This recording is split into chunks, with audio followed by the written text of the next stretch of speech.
and welcome to tonight's episode of Tales of Escuria. Thank you for joining us. Just a quick kind of announcement up at the front. So, those of you who have been following along will notice that last week we didn't have an episode. Unfortunately, we ran into some technical difficulties.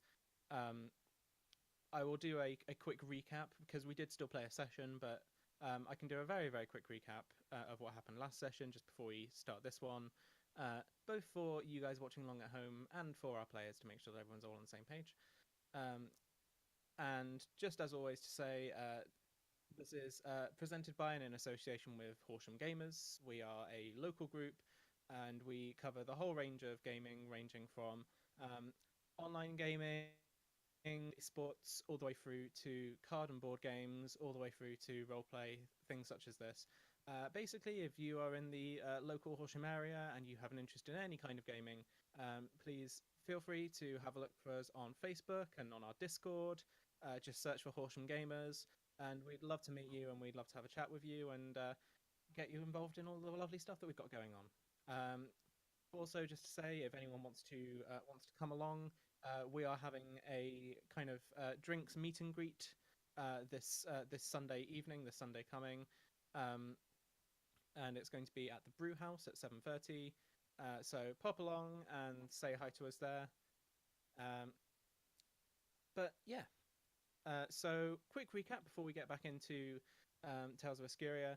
So last session, the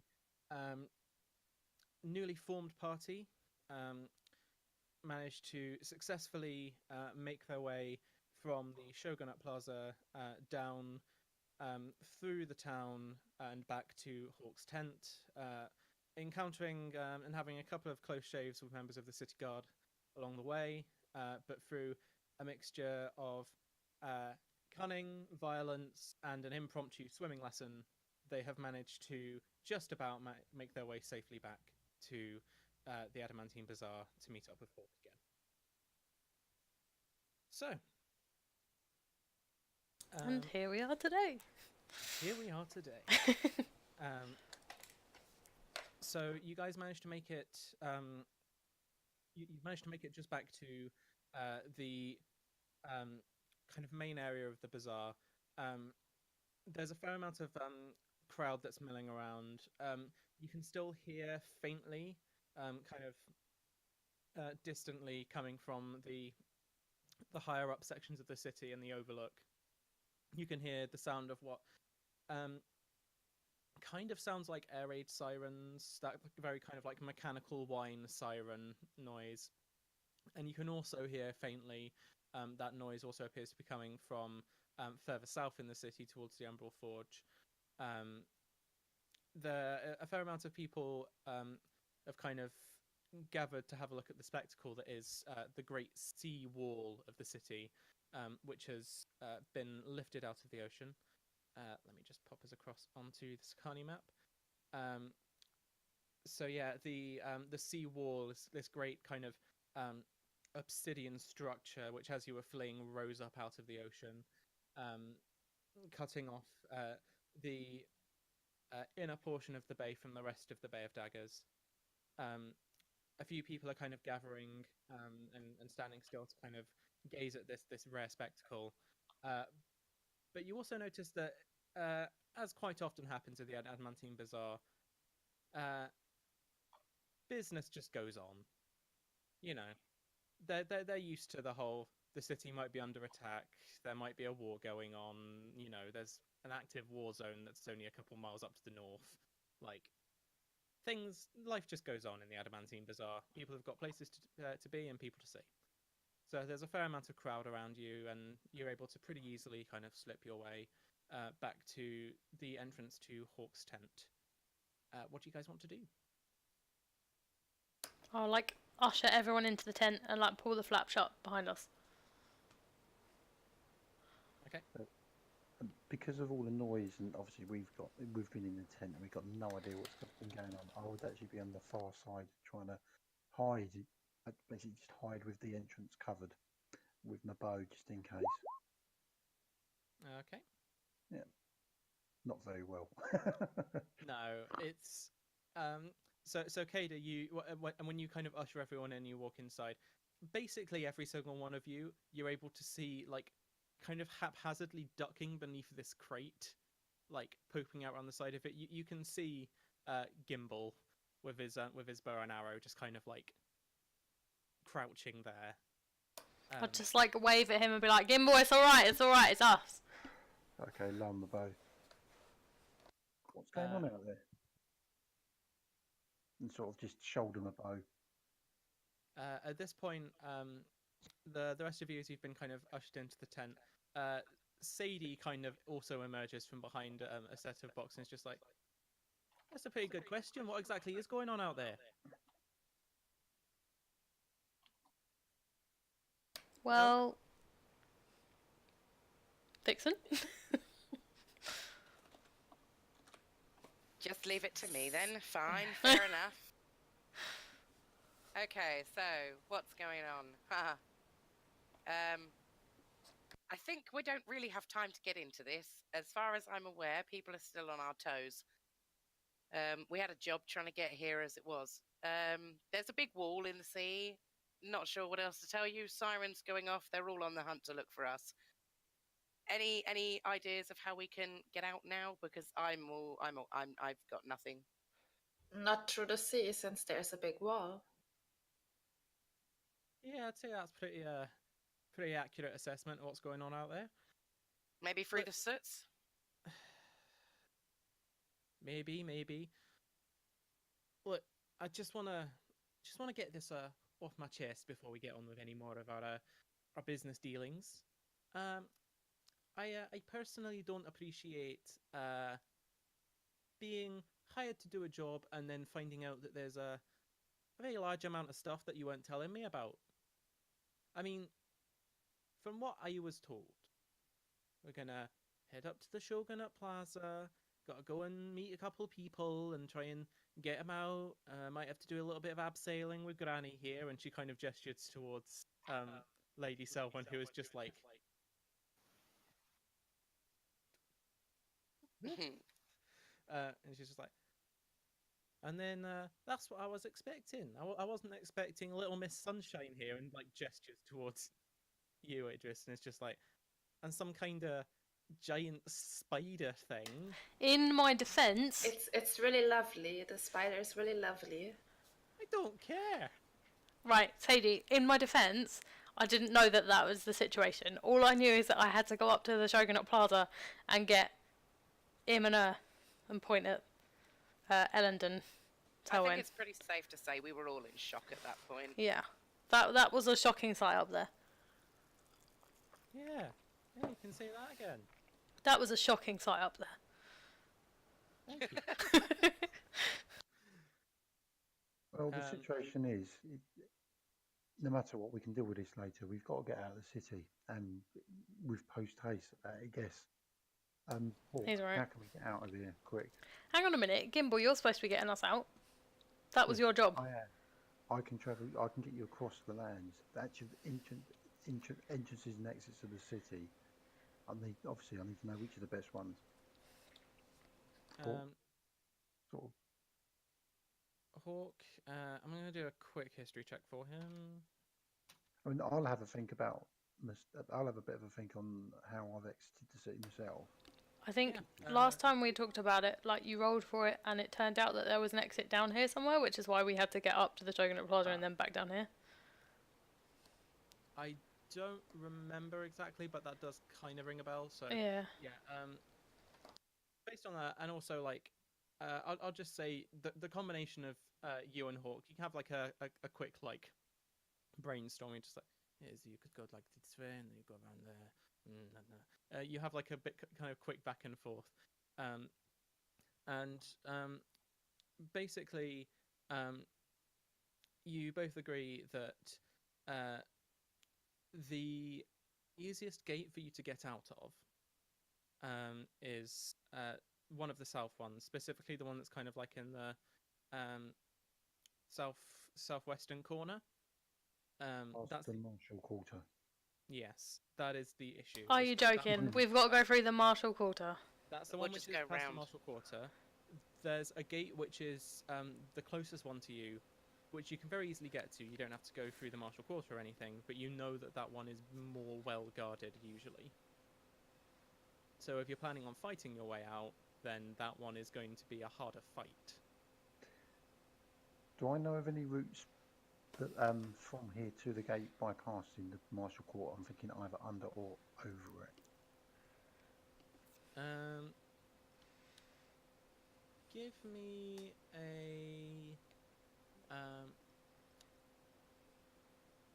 I guess we'll call it a survival check, because that's kind of the closest to navigation and stuff. 17, yeah. Not bad. So, you know that there are a few routes that you can take, which mean that there's ways that you can go around, which means that you aren't going directly through the Martial Quarter. You kind of go through the far end of the Surts. That's the simplest way. You also know that there are a few kind of old sewer tunnels, and there are ones which lead. It's kind of a labyrinthine, though. It's not a very reliable way to get around, because unless you know your way around them previously, it's a bit of a maze, and quite often you'll find that bits of the tunnels can kind of have collapsed between this and the last time you travelled. So it's like, this way we would definitely not be spotted, but also might get lost. And there's also the possibility that people within the city could have customised the tunnels for their own use. It's possible. You know that in previous times when you've been around the city, you know that it's been used a bit by there's like a local kind of thieves guild type situation. It's less. Let's go with them. I'll be able to talk to them. Let's do that. You know that they've used the tunnels a fair amount. And yeah, we can hear you. Oh yeah, nice. I was asking if this is the first time I see a tabaxi. I'm gonna leave that up to you. Like, tabaxi aren't necessarily common, but in the amount of traveling that you've probably done, like you might have met one before, you might not. Up to you. What's the tabaxi? Okay. Am I missing something? The cat. Oh, what's Sadie? I wanted. Yeah. I know that they exist, but it's the first time I see one of them. And can I try to, like, pet her? she can scratch her eyes She's out. fluffy. I'm not sure that's a good idea. I'm trying to decide if it's demeaning to ask you to make an animal handling check. Yeah, I just roll for it. Give me an What else animal could it be, handling right? check with disadvantage. Oh my god. With disadvantage. 12 either Oh, way. 12. So, like, how exactly do you try and pet her?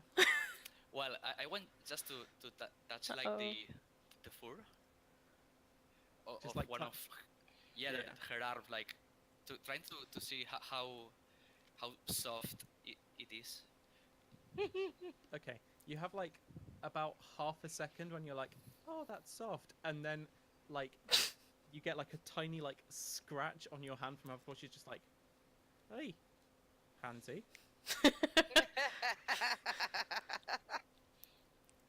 But yeah, like, it's pretty good fluff. Okay. She's a soft girl. Uses a lot of conditioner. She keeps herself well groomed. Oh dear. Anyway. It's sort of look at them, just sort of say, do you room? We get on with this. Yeah, and We she need out. just kind of like nods and is like, yeah, I think I'd rather get on with that one, whatever this one's got in his mind. And she walks across the room to be like as far away from you as possible, and just like, nah.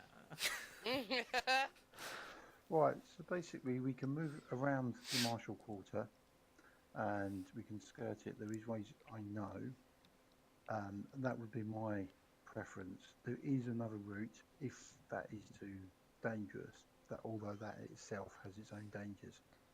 So what I suggest is we move out stealthily. I'll head up the front. Well, are you okay with keep an eye at the back, make sure everyone's okay? Are we not taking the sewers? No. So exactly how are we going to do this? I can. There's routes we can move around the edge of the Marshall Quarter where we can actually bypass patrols, the more heavily guarded areas. You just need to know where to go and when to do it. Is that where the Thieves Guild have been, or was that the sewers? We can go through the sewers are used by quite a lot of other people. I Right. wouldn't suggest you get through the sewers. Plus, they can be confusing. The last thing we want to be doing is spending half our time trying to double back on ourselves because we've reached a dead end that shouldn't be there. Do you not know? Do you not know it well enough? The sewers. I know parts of the sewers, and if the Marshall Court was too bad, then we've got the sewers as another option. Okay. But I'd rather leave that as a second option. And I if just- people would prefer to go that way.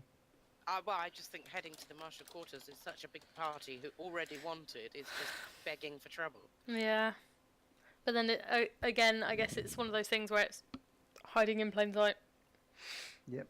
Plus, also, I wouldn't suggest we travel as one large group. We can keep separate in smaller groups, one or two together, but stay within sight. So if we can assist each other if we need to.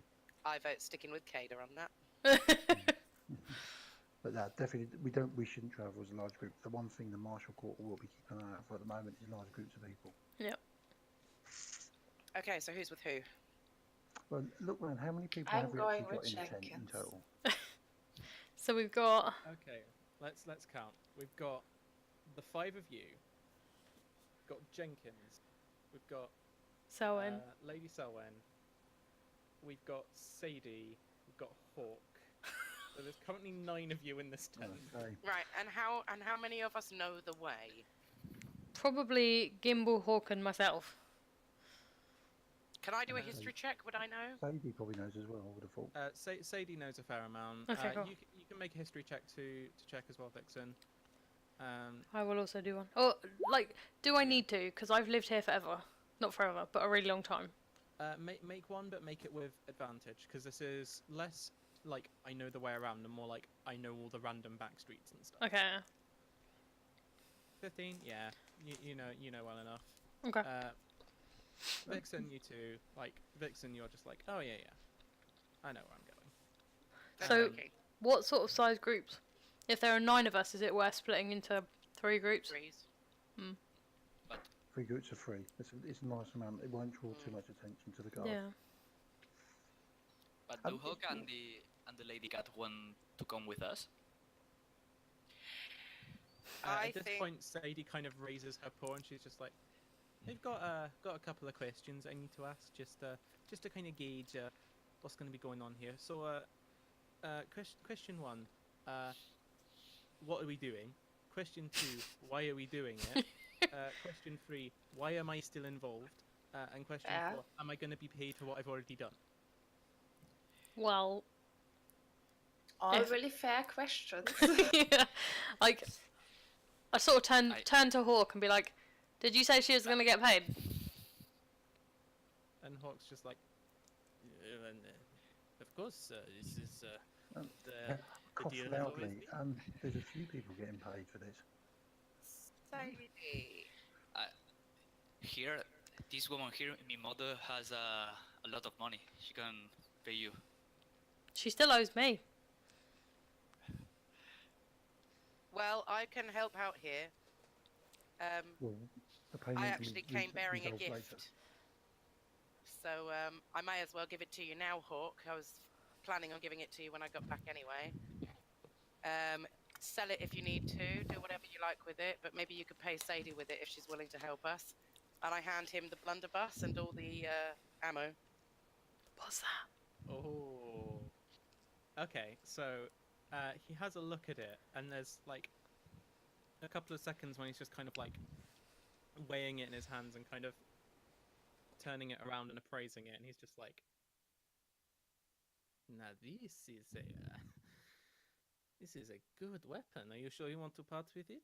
Yep, I am more than happy to part with it. I'm sure I can pick up another one. Resourceful girl like you, I'm sure that is true. I think that might be fair. Sadie, do you think you could make use of something like this? And she has a look at it, and she's just kind of like, I mean, it's a bit loud for what I tend to go for, but I reckon it might be useful in a pinch, eh? I think that's pretty fair. Right, I'll keep this, and let's say that calls us even for this whole situation up until now, and I can help you get out the city. But that's all I'm gonna do. Thank you, Sadie. You're welcome.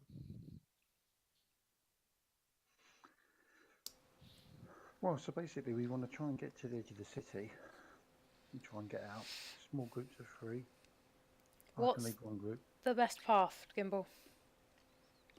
Well, basically, we need to try and steer fairly clear to the outside wall. To the west. Yeah, on the west-hand side, if we can. So I can't quite read that down. Was it the soots? Yep. Yeah, hidden into the soots. That's where if we can get to there, that's the guards whilst have a presence there. It's not as dense as to the north of there. What is If the we can get soots? to Is the that soots. like workers, for want of a better word? Yeah. I'd say I'm not going to ask for more history checks. You've done a bunch of history checks. You know what's going on. The soots is kind of like the closest equivalent, kind of like the slum portion of the city. Like, whereas as you get kind of more towards the rich areas of the rise and up through the overlook, it's kind of like Victorianish stone buildings and all that kind of stuff. The soots tends to be kind of cobbled together huts, usually built out of kind of leftover bits of scrap from the Umbral Forge and all that kind of stuff. So it's a very odd place. Occasionally you'll come across like a house and you can see that, oh, this used to be part of the hull of a warship and it still has like half the name on it and stuff like that. And it's called the soots because it's downwind from the Umbral Forge, so it gets all of the soot and the ashes and all that kind of stuff just blown over to it. To be fair, that will probably work in our favour for multiple reasons. With all the soot and stuff, but also I imagine that the people are not a huge fan of soldiers and things. So it's kind of complicated. Like, simultaneously, yeah, they're not a massive fan of the soldiers, but also they are fully aware that they are right next to the Marshall Quarter, and if they wanted to, like, if they tried anything, that they would just be like run down in a second. So it's like, I don't like you, but also you're in charge, so please don't hurt me. So yeah, that's basically the soots. Yeah, so we're head round the western edge, not too close to the wall, because obviously there'll be guards on the wall keeping an eye out in. But if we head down the western side, arc round, there's a few streets we can cut through. What we will need to do is you're going to need to know what to say if you just get stopped and questioned. What group's going first? Well, I'll head the first group. I would suggest that Hawk is in the last group. Sorry. If Sadie doesn't mind travelling in the middle group, but obviously won't be leaving the city, even if you just travel with us to help us get across the city, and if she wishes to stay, then obviously we won't insist she leaves the city. Not to her. I'm gonna suggest to try and make this as simple as possible from like a practical standpoint. That if you're splitting into 3 groups, then we have one of the groups be Sadie, Hawk, and Lady Selwyn. Because that way I can just handle that myself. Rather than 3 groups of 3, yeah. Yeah, no, but... So yeah, Sadie's just like, right then, Minty boy, Katie, Granny. you know the city fairly well, yes? Well, if you go in the second group and I'll go in the first group, that makes sense. And then I tell you what, Kada, give her your cloak. I would suggest that if you've got any looking at all the people who come running in tent, is there anything on them that would make them stand out from anybody else in the city? Looking a piece of clothing or Lady Selwyn, still considering that you had like a full like chase and 2 fist fights and all that kind of stuff, like she still looks immaculate. Like she looks like she's ready to host like an official function. But she's just like, well, I am. Is her hair up? It is up. I untie her hair and I scruff it up. As you're like scruffing her hair, she's just like, that's it's not entirely necessary. Just give me a second. It's And, very necessary. You see her kind of like do a couple of hand movements, and she starts whispering, and then she taps her staff on the ground, and you see that she basically cast disguise self on herself. Oh, nice. And Do now I? she Because looks I've like actually got the spell. Do I recognise it as that she's cast? Oh yeah. Any of you that have magic of your own would recognize that this is disguise self. Like it's pretty standard.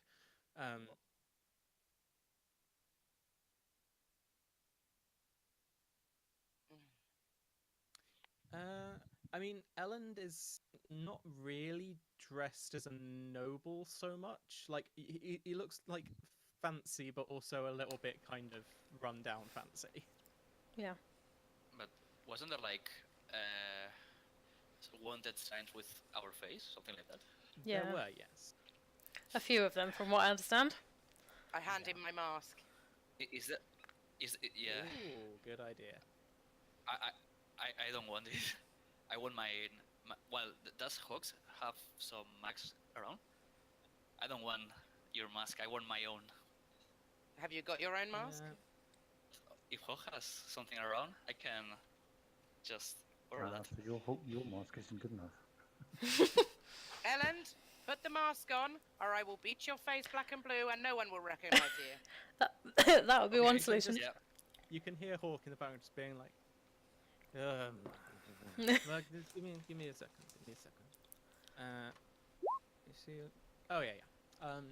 He goes over to like a small box and basically brings over to you like a selection of like 5 or 6 different masks, and he's just like, I find it's occasionally helpful to have some of these on hand. You know, sometimes people come from Corif tend to lose their masks and they need to buy them. Occasionally they lose them and I pick them up and sell them on and don't tell anyone about it. You know, things like that. Fair enough. I just put my hands on that and try to look for the one that looks better. Cool. I'm just gonna say like you can decide what it looks like, what you want your mask to look like, and we'll say yeah, that's one of the ones that's there. Okay. What are like the common features of the mask? Can it be like? They tend to be made of metallic materials. And beyond that, like, they definitely, all of them at least cover like the portion from like the brow down to like the cheek. Some of them are full face masks. And all of them are like uniquely decorated. It's like a point of kind of pride in House Corif that like you make your own mask and you make it like to your own like will. So they're all pretty unique, and you can pretty much decide whatever you want. Yeah. So I will choose a mask like that has like a shape of a heart with 4 spikes in each side of the bottom part and 2 on the top, and basically it has So like Majora's Mask. You got it. Yeah. Okay. Yeah. Sure. There's like a semi kind of Majora's Mask looking kind of thing. It doesn't have the color scheme or anything. It's just kind of like in like a plain kind of polished silvery or steely kind of kind of material. But it's kind of the shape of Majora's Mask. I want that. While he's doing this, I'll be standing by the entrance to the tent, just sort of keeping an eye out, sort of half keeping and listening what's happening in the tent, but just keeping an eye out in case anybody starts approaching the tent. Make a perception check for me. Let's have a look.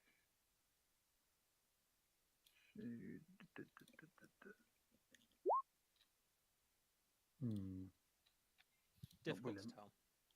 Like, okay. there seems to be the fairly standard like activity going on around you. There doesn't seem to be anything that seems particularly out of the ordinary. Like you can hear more hustle and bustle than normal, but that you can imagine is probably going to be tied to the whole air raid siren thing that's happening. So Yeah.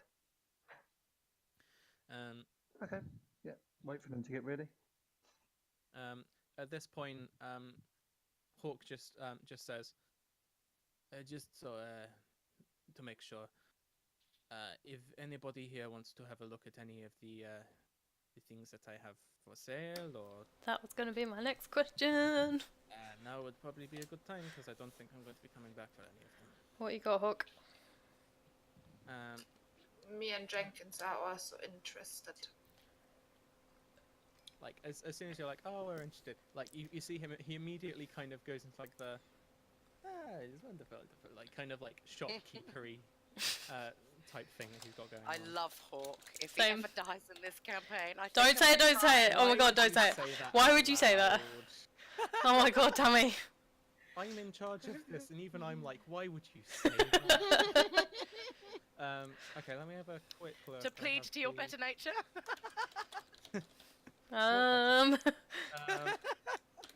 Okay, so in terms of magical items that he has still available, he has the Horn of Silent Alarm, which allows you to choose a creature that's within 60 feet of you, and when you blow on the horn, they are the only one who can hear it.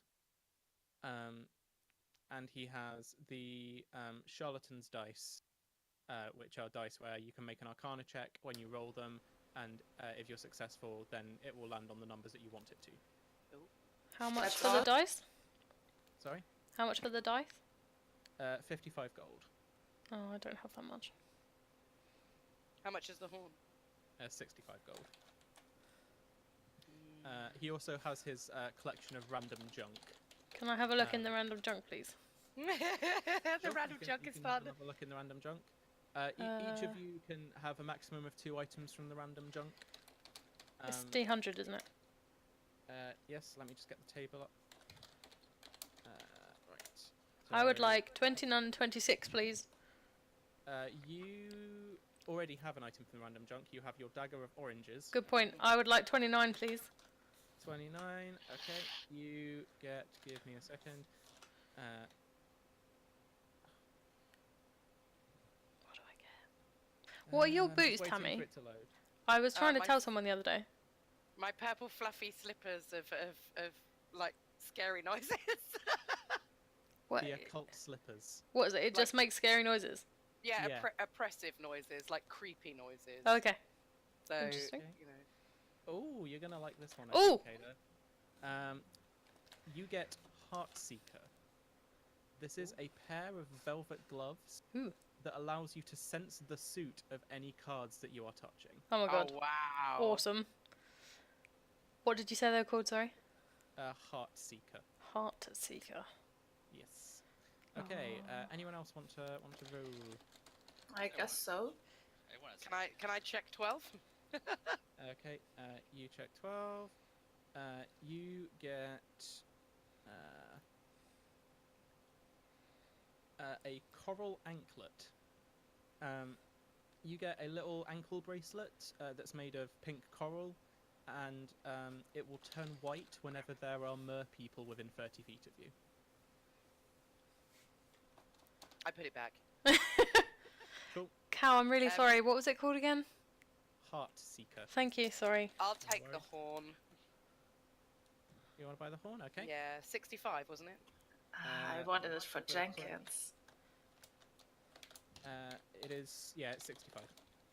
He's not a creature, he's a person. But I think it works with him as well. Okay, that leaves me with 80. Yeah, it's I'll only have a first. scoot through his. That's fine. Cal, I had 83 and 34. 83 and 34. Okay. Let me have a look. 83. Just gonna put horn. What was it called? Horn of Silent Alarm. Okay, dokie.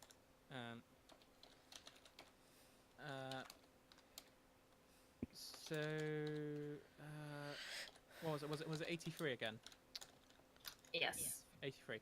Okay, Idris, you get a small glass vial, and along the side of it, you can see a little kind of paper label that's been tied to it, which says Merc. Merc. What? Yes. Okay. And 34.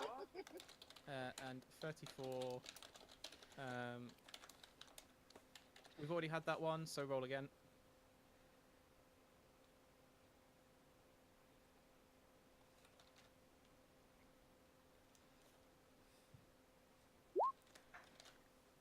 Three.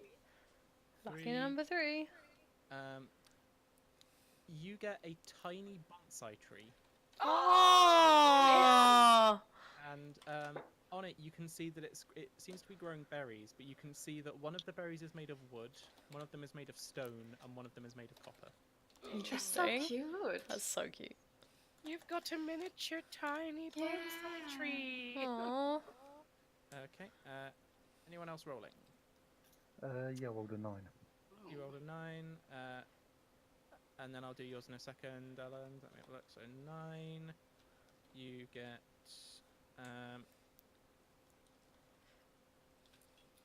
Oh, this one could be really useful. Ooh. You get a pumpkin seed.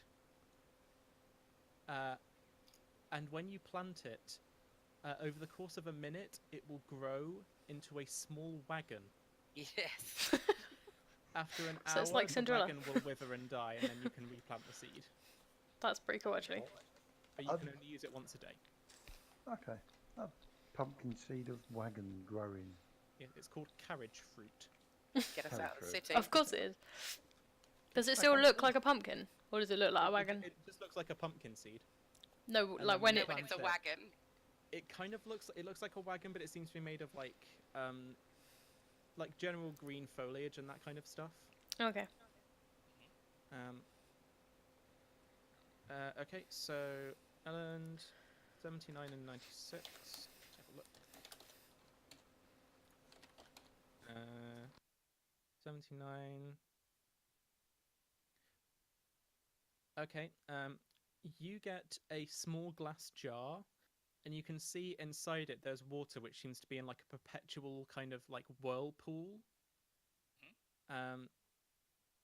And you can use this. You can only use this once, but you can use it to cast Create Water whenever you want.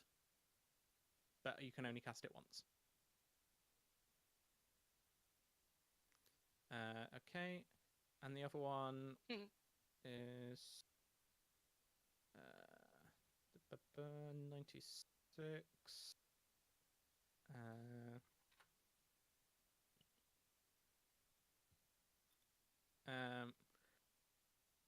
There is like basically also another small tree. It basically just looks like someone's taken a tree and then just magically shrunk it down, so it's about the size of your arm, and it's in a pot. Okay. There's no magical properties, it's just a tiny tree. You got a Deku scrub. Yeah. Just before we go on, I want to ask Hawk if he has any materials. So, for my spell, I need charcoal, incense, and herbs. Does it give a specific, like he will have the materials. It should say a specific, like amount of money's worth. Of Yeah, it materials. says 10 GP. Yeah, that's easy enough. Must be consumed by fire in a brass brazier. So if he's got one of those too, that would be useful. When you say like, have you got like a brass brazier? It's just like, Stupid question. what do you dig me for? He walks over and just like grabs like a pot, which it seems he's like filled with like random pebbles and things, and he just kind of like upturns it on the floor and like pops it over the fire, and he's just like, the room is yours, my dear. Thank you. I'm probably not going to cast it now. I just want it for the future so that I can cast it. Oh, like you want to like get the Like, get the materials, yeah. yeah. You get the materials. That's fine. Um, uh, and for the little kind of brass brazier as well, I'll say that's one extra gold. Okay. Can I? Does it matter how many lots? Can I buy 2 lots of, so like 20 GP? Yeah, sure. Cool. I will do that. So 21 gold. Yep. Thanks.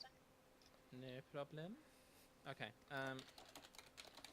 So after all of this kind of all of this has been going on, Hawk just has a look around the group and is just like, well, this has been a successful day for the market, if nothing else. Anybody else want to take part in any commerce before we try and break out of the city?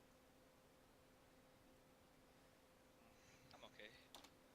I will leave you a small No, tree here. Hawk, you have the help you've given us has been invaluable. We should move. Gimbal, Yes. would it be easier using your pumpkin? It's. I'm presuming when it summons the wagon, it doesn't actually summon anything to pull it. Yeah, no, it does not. It's just a wagon. We need horses or some sort of creature to. I'm not sure trying to pull it. get a wagon through the soots is a good idea anyway. Nah. The trick to this is we need to move in small groups through the crowd. And quickly. Don't want to stand out. What you do need to do is, if we get questions, you already need to have some answers ready for standard questions like where you're going, why you're going there, what your names are. If you falter or stutter, that's what they're going to be looking for. Regards. Okay. What do we say? Well, can I think of a area of the search maybe on the outside that's maybe a little bit more respectable, or sort of on the verge, like an inn or somewhere that we could be heading to?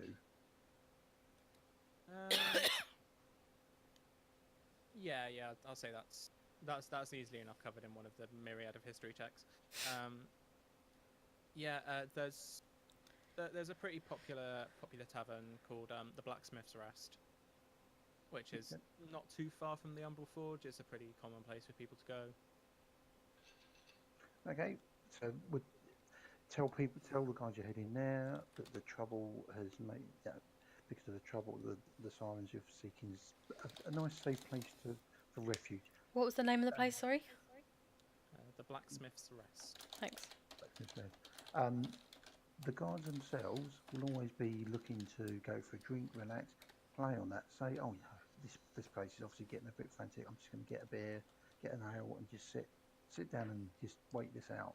Appeal to that. They'll understand that. Try and talk to on their level if you can. Okay. Around about this time, Sadie's just kind of like collecting up all of her stuff and making sure that she's got kind of all of her things ready and available in various different like pouches and things like that. And she looks over towards you, Idris, and is just like, "Now, Shiny, you might wanna borrow this." And she takes off like a little scarf that she's got round, and she kind of like chucks it towards you and kind of like motions like put over your hair, just kind of like, might be a good idea. I take it and put it around my hair, so my whole hair is covered. It's still kind of like you're still letting off a fair amount of light, but like it's better. Instead of having like golden shining light kind of radiating, it looks kind of like a lamp with a very good lampshade now. Good, fair enough, I guess. So what I need to know is I need to know who is in which group, and I need to know which of you is I need to know what your marching order is in these groups. I think Gimbal's going first, right? Yeah, I'll be sort of heading up. Is it worth Idris and Jenkins going with you? Yeah, I was going to suggest that Kada goes in the second group because they've got better knowledge of the city. Yep. We need somebody in each group who's got good knowledge of the city. That would be fine. I mean, Vixen has 2, but... Yeah. At least we can sort of see if something goes wrong further ahead. Yeah. And obviously try and stay sort of about 50, 60 foot away Okay. from each group if we can. We'll So take within- Ellen with us then. Yeah. Okay, Cool. so we've got in one group, we've got So I think Gimbal, us middle group, Chris, we should go Jenkins, Kada, Ellen, Vixen. So that's alright with you, Ada, Vixen? and Yeah. Vixen, and then the other one is going to be Sadie, Hawk, and Solwen. Okay, cool. And you gave her your cloak, Kada. She doesn't need No, it. she just did has the it. illusion. Oh yeah. Yeah. Well, she's- still. she's I'll disguised. probably wear my cloak, Okay. just because. Okay. So just to get it out of the way, I'm going to do a luck roll to see how well they're able to kind of navigate their way there, so we don't have to worry about them for the rest of the thing. Come on, dice. Come on, good luck. And Good luck. we're Please be gonna on our have side today. decent amount of advantage on this. That's not how I roll things. Give me a second.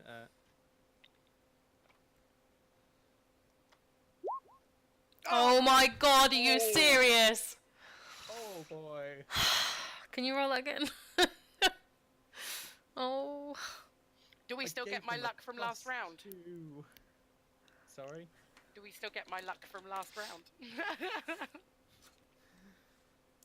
Oh boy. I told you it was I not a see, good I- idea having Selwyn at the back. So we'll deal with that later. Anyway, Oh. right. So He will let's kill him. start with the first group. So Gimbal, Indris, and Jenkins.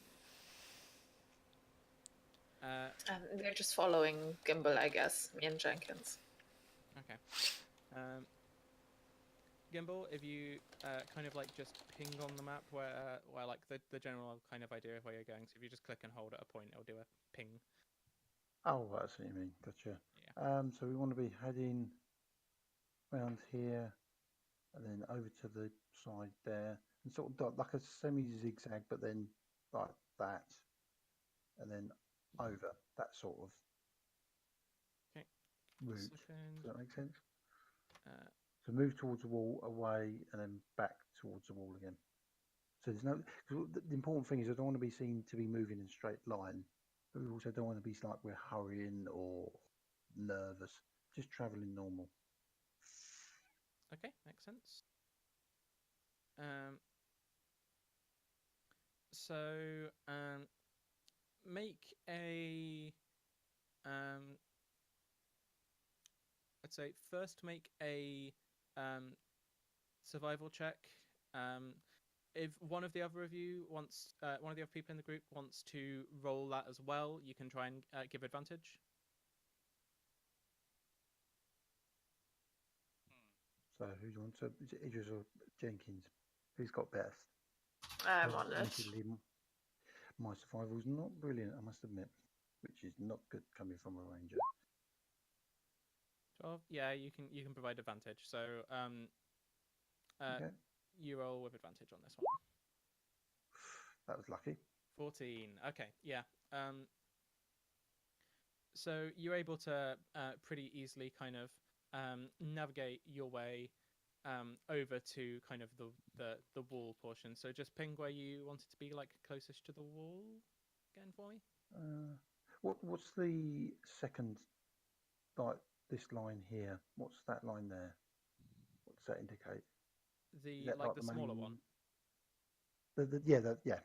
That's there's it like a just- smaller side road there. Oh right, okay, gotcha. Oh, Yeah. I would want to probably be so that's probably where I'll be aiming to get to, that sort of area. Okay. Is that going to be more populated? Yeah, it gets more and more populated kind of the further south you get into the soots because it gets more crammed together. Yeah, well, I'm trying to head for the. Well, last thing I want to be doing is having three of us walking down a narrow alleyway. 'Cause Obviously, you've got guards, but there's going to be other people keeping an eye out for stuff like that.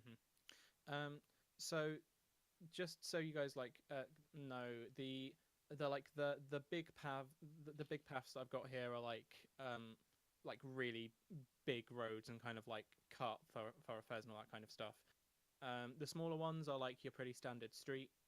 And then I haven't marked down like alleyways and stuff, because that would just take me like forever. So you can pretty much assume that in any of these kind of patches of buildings, that there's like little alleyways and like thoroughfares in between and all that kind of stuff.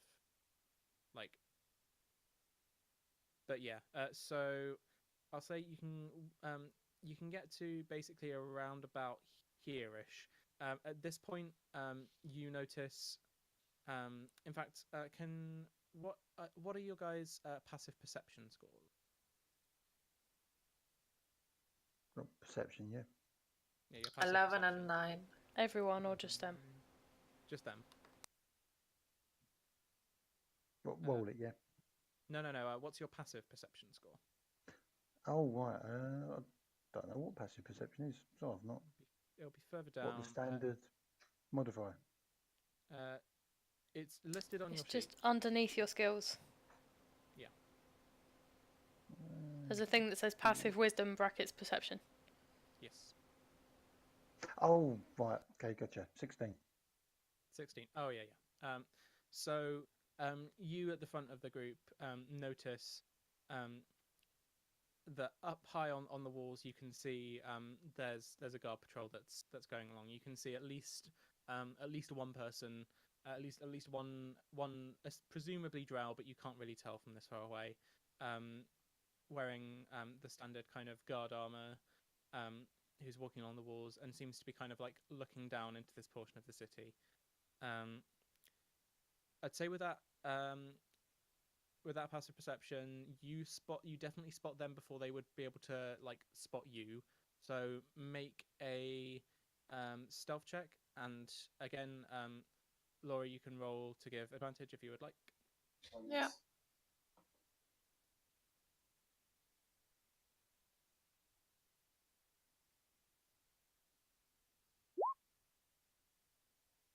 Yep, that provides advantage. Oh, yeah. Oh, Not that you nicely. even needed it. Okay.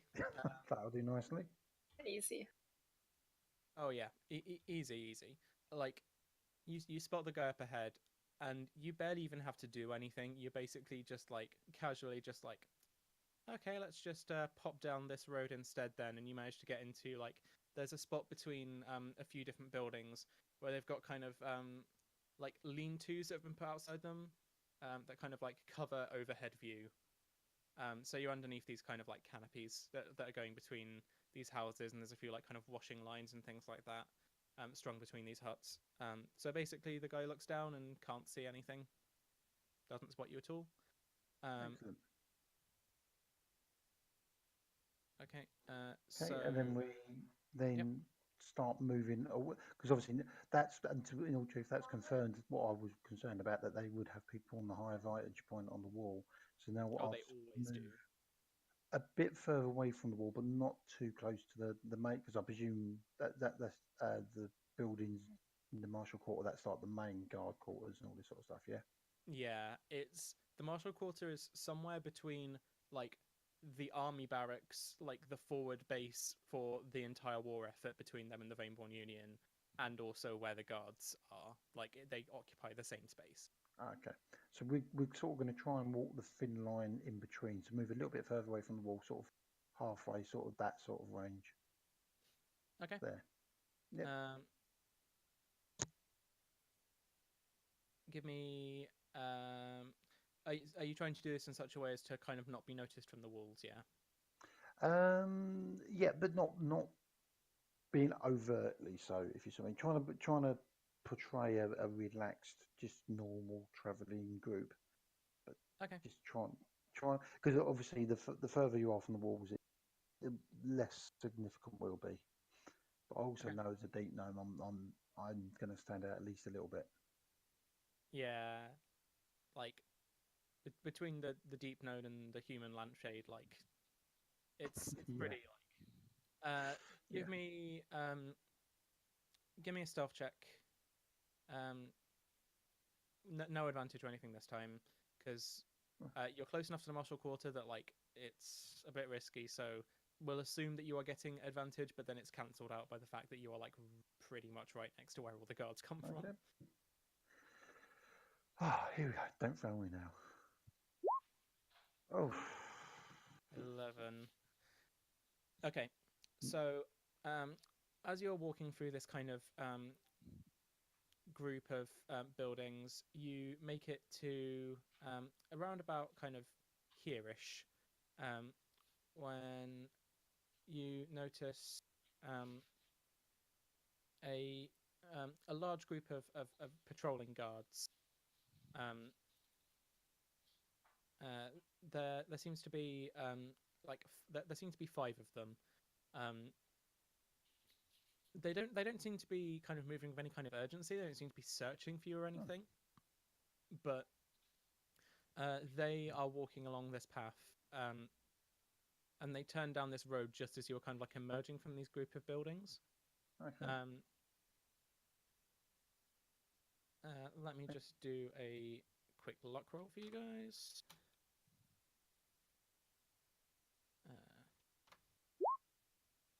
That's not what I meant to do. Oh, okay, good. I was going to Not a say. D26, 2D6. That's not a thing. It's all right. You rolled out your 1. 5.0 is. Oh. I'm presuming high is good. Yes, high is good. 4 is not good. 4 is bad. It's all right. You guys have all the bad rolls. We'll get all the good rolls on our turn. For God's sake, will you stop jinxing stuff? Why do you do this? Oh my God, Tammy. We'll weaken the guards so you can fight them. I don't know. Hopefully you'll kill it, and then it won't be in our way. So they don't like immediately attack you or anything, but one of them kind of like kind of rests his hand on like his sword as it's kind of slung across. And he walks up to you like with like, it looks like he's got intent. Like he doesn't seem like he's attacking or anything, but he walks up to you with some purpose. And the others kind of like trail a bit behind him. He's just like, "What's your business around here then?" As a character, what's the standard procedure when dealing with Dark Elf? Because now obviously they've got the hierarchy with males, females, all this sort of stuff. So being a non-Dark Elf in Young Dark, am I expected to be like subservient? Is that the word? Is that a word? It's not so much to do with the racial aspects. In Escuria specifically, like racially, Dark Elves aren't like above everyone else. They just like they tend to be in positions of power just because they tend to be from here. But like there's no like it's not like a racial based thing. Like if you ran across a random stranger on the street who is a Dark Elf, they wouldn't be like, "You are beneath me." Oh, right. Okay. But it's mainly just they are a city guard and they have power over me. Okay. Yeah, sort of bow to him. Good day. Yes.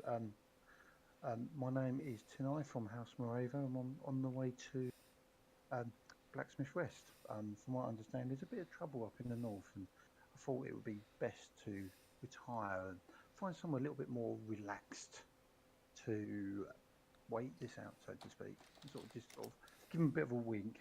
You know what it's like in situations like this. He kind of he stands there kind of stone faced as you say all of this, and then he gives like a quick look back at the rest of his friends, and he's just like,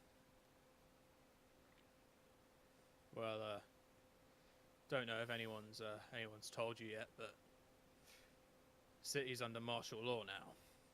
Oh shit. Oh, really? That means you're outside during curfew. Oh, You can see that you're surrounded by other people and he doesn't seem to be bothering them at all.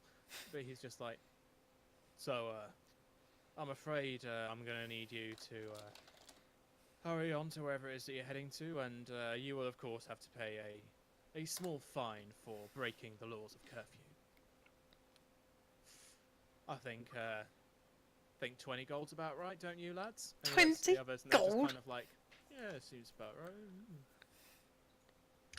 So that'll be I 20 gold I each, step please. up and look at him, and I'm just like, you just want money for us to travel to the city. Aren't you here to guard us?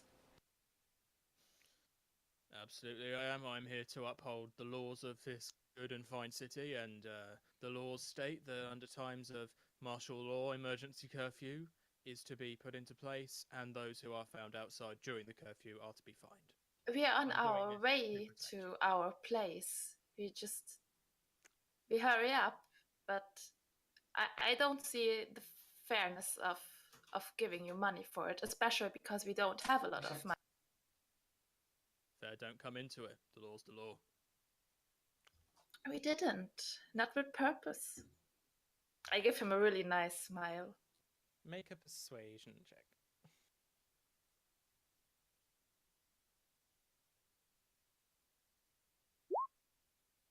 Oh, well done. You could, he kind of like he looks at you and he sees the nice smile. He's just like, all right, I'll let you off. Just this one. Thank you really much. But one last thing before you go.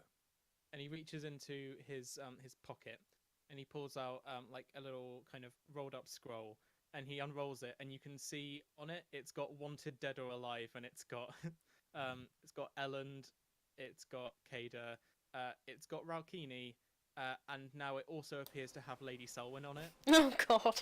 And he's just like, if you happen to come across any information regarding the whereabouts of these ne'er-do-wells and miscreants, there's a fairly decent reward in it for you. Just let me know if you see anything. And he hands it to you, and as he does, he kind of like gives you like a little bit of a wink, just like, I will, of course, I will. yeah. Right then, lads, back on patrol. What point are we gonna be able to start acting? Now. Super. Well timed there.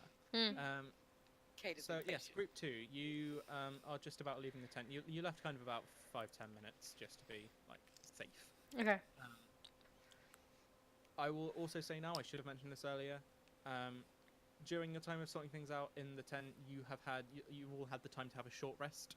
Ooh. So if you want to use hit dice to heal, if you get anything back on short rest, get that sorted now. Okay, so Good that's- question. how does that work for spells? What spells do you get back on short rest? Depends on your class. So have a look in the PHB, and it should be able to tell you. The Okay, PHB. I'll grab that while you do your Player's bits. handbook. Thanks. Yes. So if I hit the hit dice, what's gonna happen? Hit dice, you roll that to regain hit points, and however Okay. many you roll on it, you regain that many hit points. When I leveled up, it refilled my hit points. So I think I Same was for at me. 15 of 18, but now I've gone up to 27. So I have no clue actually. Okay. Right. If it's done that, then I don't know how much you guys were on before. So just to make it simple, let's say that you are all on full hit points. Okay.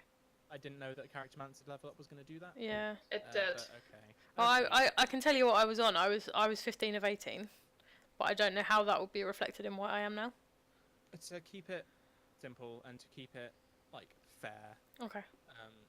you're all back to full hit points. Like Thanks. it's okay. Where does it say about what spells you get back? We don't. We have your You tricks. don't right? get. Yeah. Oh, we don't? Only some of. No. only Just some of you just do- warlocks get. I Warlocks think it's get just back. warlocks. Wizards also have arcane recovery. Oh yeah. What does that mean?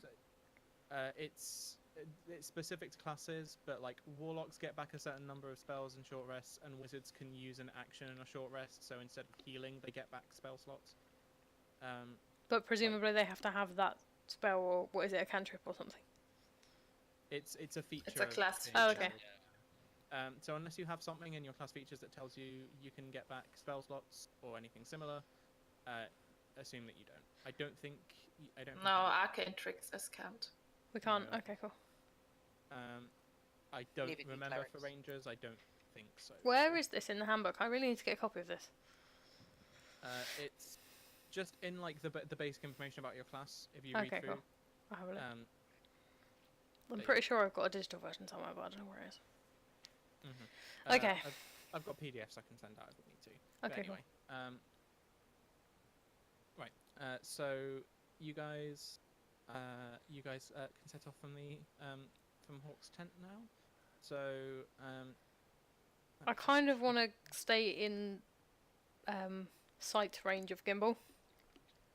you want to stay in sight range of gimbal. Yeah, I don't think we can. We're too far behind. yeah. Yeah. I think we are now. That's the thing. Like, if you were staying within sight range of gimbal, then you wouldn't have you basically would have not split the party at all. Okay. It would have been no point. Mhm. Like, if you guys want to say like now, it's like, oh, considering that thing, if you want to say like you would have wanted to stay within sight range, we can say that the party has stayed together and that's fine. But I don't think we should stay together, but No, No. we're safer as this. yeah. Okay, in which case, Kada, can you make a survival check? And one of the others can roll to give you advantage on that.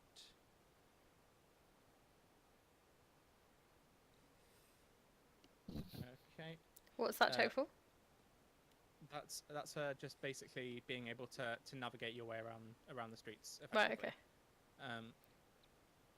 Okay. So Vixen tried to help you and was no help. No, Thanks, sorry. Vixen.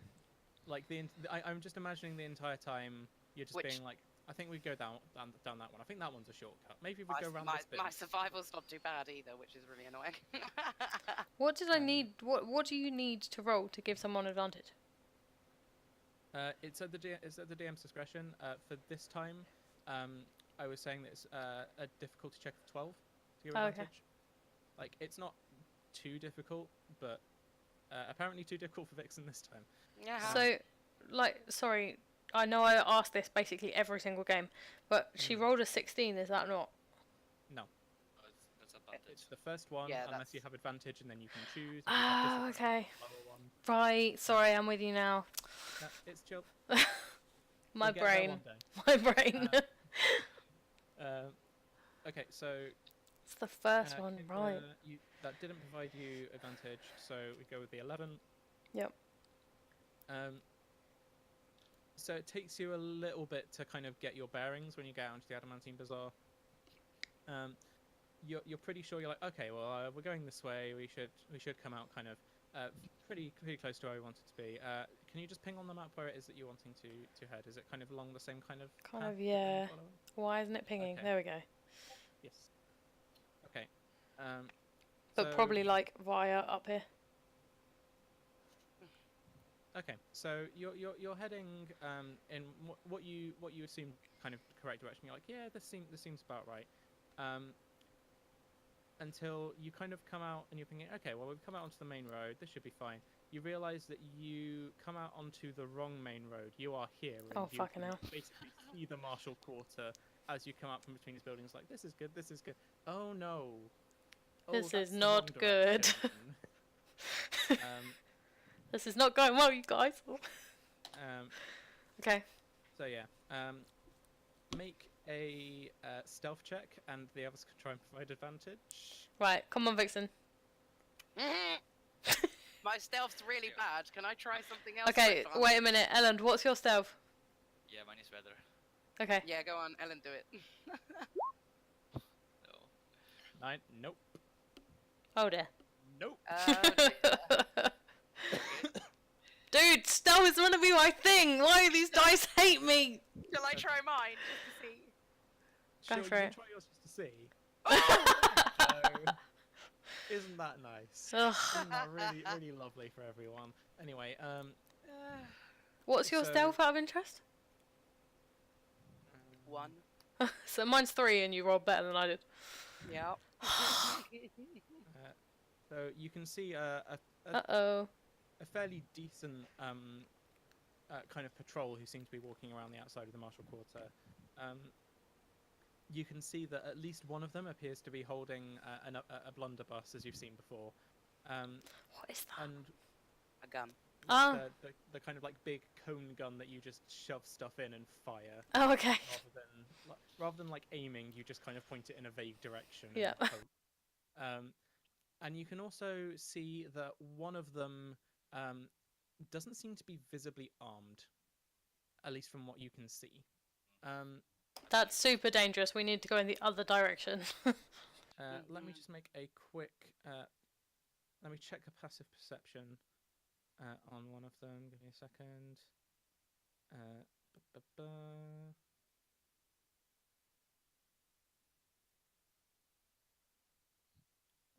Passive perception. Laura, I love your top. Okay. I keep looking at it. I did too. Shut up, Meg. Okay, so it's not high enough for them to like automatically just see you. Well, that's good. Let me see.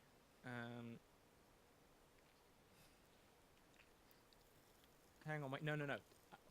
I am entirely wrong. It is. Oh, Cal. For some reason, my brain was like, oh, but it's a 17. I'm like, no, that's a 7, Callum. No, it's a 17. Definitely a 17. So they definitely immediately spot you. Oh. But it's not enough for them to like immediately recognize who you are. I've got my hood up. Does that like change anything? Yes. If you didn't have your hood up, they would definitely know who you are. Okay, cool. But you have your hood up. So It's a 14. She had Yeah. her hood up. She's always rolling on advantage. yes, this is different to they're able to spot her. Okay, They so can see, okay, they okay, can see them, but they don't know who they are, and because she has her hood up, okay. their passive perception does not allow them to immediately just go like, oh, it's her. And me and Lennon have masks on anyway, so. Yeah, you guys are like, you guys are disguised, so that's fine. But they do seem to be basically walking up the road in like the opposite direction to the way that you guys are currently walking. So we're walking sort of southeast. Is that right? Yes. That's where you've kind of come out, and you spotted that you're heading in the wrong direction, and they appear to be walking northwest up this road. I don't feel like we have much choice except to walk past them and hope they don't look at us too closely. Like, if we turn around and walk the other way, then they're going to think it's even more suspicious. How far are they? They're probably about 50 feet away from you. What does the street look like? So this particular bit of street is fairly kind of thin in comparison to the number of buildings that are normally around. Like as you get closer to the Marshall Quarter, they tend to kind of have like less busy streets because people tend to avoid it. So there's kind of there's a few small there's a few small shop fronts, a combination of like some wooden buildings and some just kind of tents with tables outside and that kind of thing. What are the shop fronts? Are any of them open? Let's do a luck roll for that.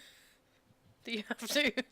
Yeah, he has to. See, this is the best thing. I have luck rolls, so it's not my fault if it's good or bad.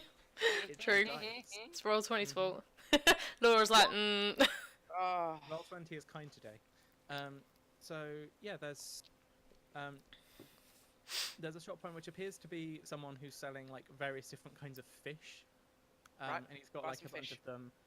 hold on, let's hear what the others are. That's the one that's like nearest to you. There's one that's a bit further down, which appears to be like someone who appears to be selling like kind of boating equipment. Like you can see that there's like kind of fish hooks and like kind of like long fishing spears and that kind of stuff, nets and like lobster cages and that kind of stuff. And he's not like a proper shop front. That's just kind of like a tent with like a table out front. And you can see that a little bit further down, you know, if you walked at a normal pace, you would be reaching this one about the same time that these guys would reach it. There's one which appears to be someone who's selling kind of bottles. It's not immediately clear what it is, but it's definitely goods which are bottled or in vials. I make for the fish stall. Yeah, fish it is. Okay. That was the first one, right? Yep. Yes, that's the one that's like pretty much right next to you. So yeah, there's a kind of like scruffy looking, fairly like broad-shouldered human.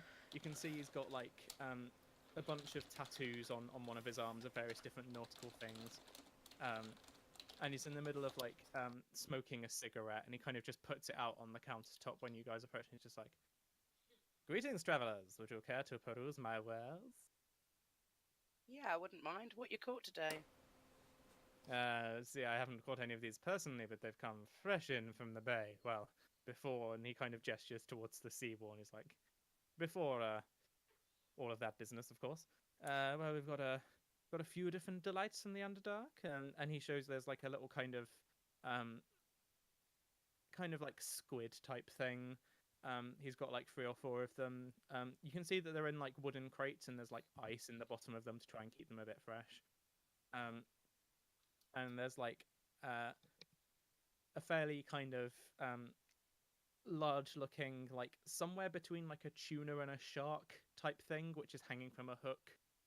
And there's also like, it looks kind of like an anglerfish. You know, one of those ones that has like the little kind of like bauble on a light. Yeah. Yeah, one of those. Scary teeth. Just realised I'm muted. Yeah. How much for the one on the hook? This one. This could feed you pretty well, I imagine. Are you thinking the entire thing, or just a small portion of it? Well, how much is the entire thing? The entire thing, that would be 10 gold, but... Yep, I'll this take it. Wonderful, wonderful. How much gold have you got? Jesus Christ. Quite a bit, actually, but... No, it's getting less. So yeah, he kind of takes it off the hook, and he says, "Would you like me to fillet it first, or just provide it to you whole for your own carving?" Oh no, fillet it, please. That would be marvelous. Of course. Give me a second. And he reaches down, and he kind of like, you know, like a sushi chef when they get out like their knives and they start doing like a kind of thing. He starts doing that, and then like chopping like furiously at this like humongous fish. At one point he has to get like a massive like cleaver and just be like to kind Who's of split got a bit of it. decent perception? Out of the 3 of us. I do, Yes, but I'm talking to the vendor. what are all of your passive perception scores? 0. 14. Oh. Passive perception is 10.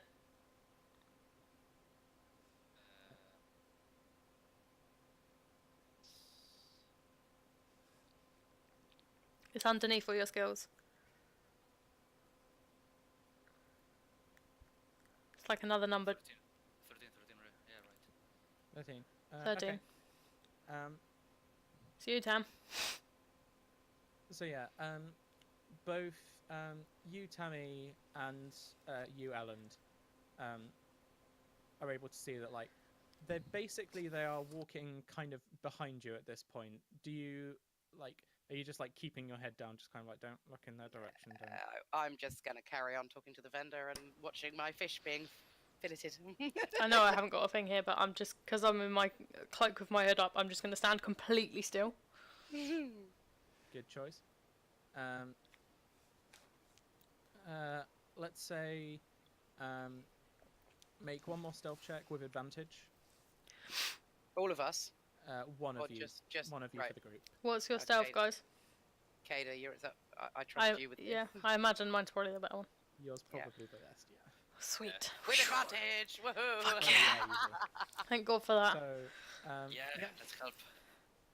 they walk past, and you can hear them. They're kind of just like talking kind of inanely about like random stuff. One of them's talking about like a card game that they won last night, and then the other one's just like, "No, man, you obviously cheated." And he's just like, "Oh, you cheated too." And it's just like, well, everyone cheats at that game.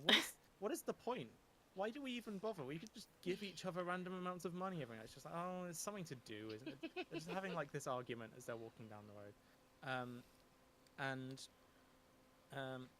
Vixen, you are able to spot, as they walk past, the one that immediately, when you could see them, didn't appear to be armed. You can see that on like a kind of like a belt pouch that seems to have been specifically made at the side of their hip, they appear to have a much smaller version with a kind of like straight barrel of the blunderbuss that you found earlier.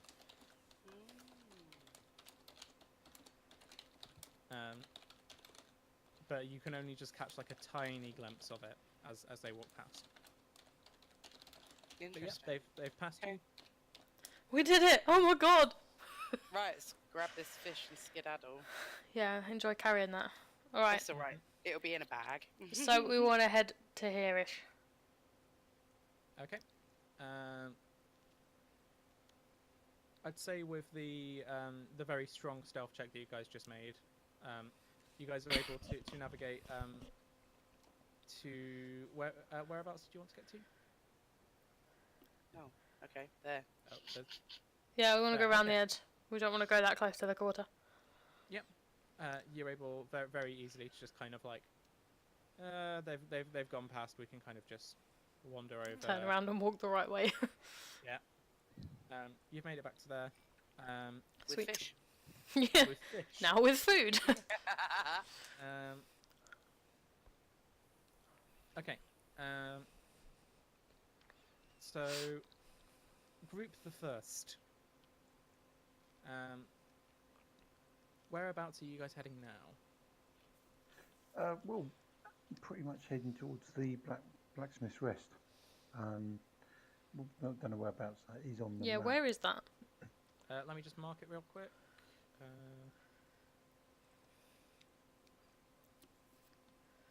Blacksmith's Rest is kind of around about there-ish. Okay.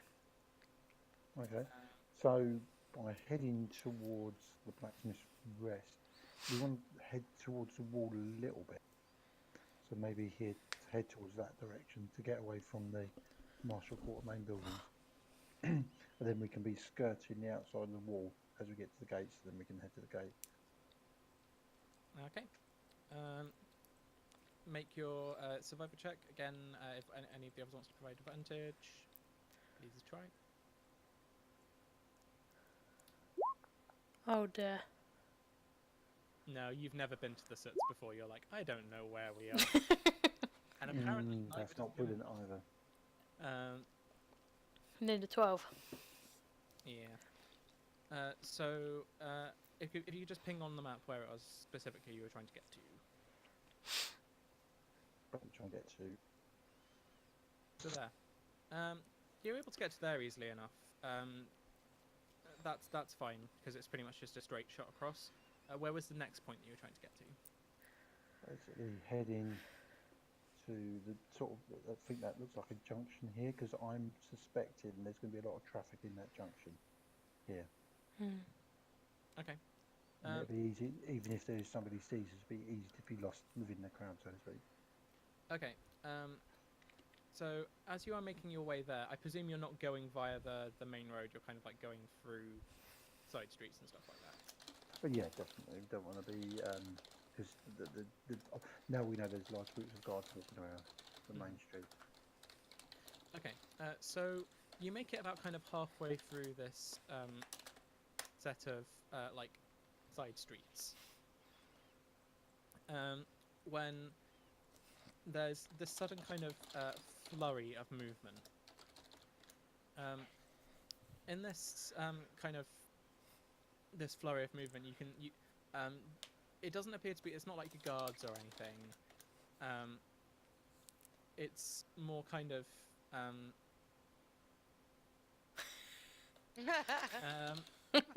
Sorry, we're listening. It's alright.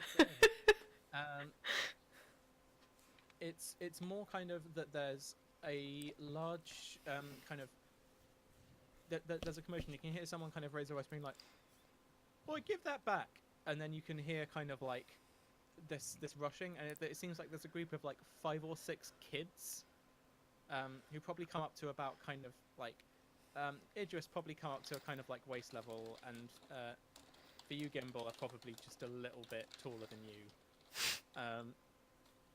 who kind of like rush in, and then there's a group of adults who seem to also be chasing them, and there's this kind of torrent in this small kind of 3-way junction between the edge of 2 houses,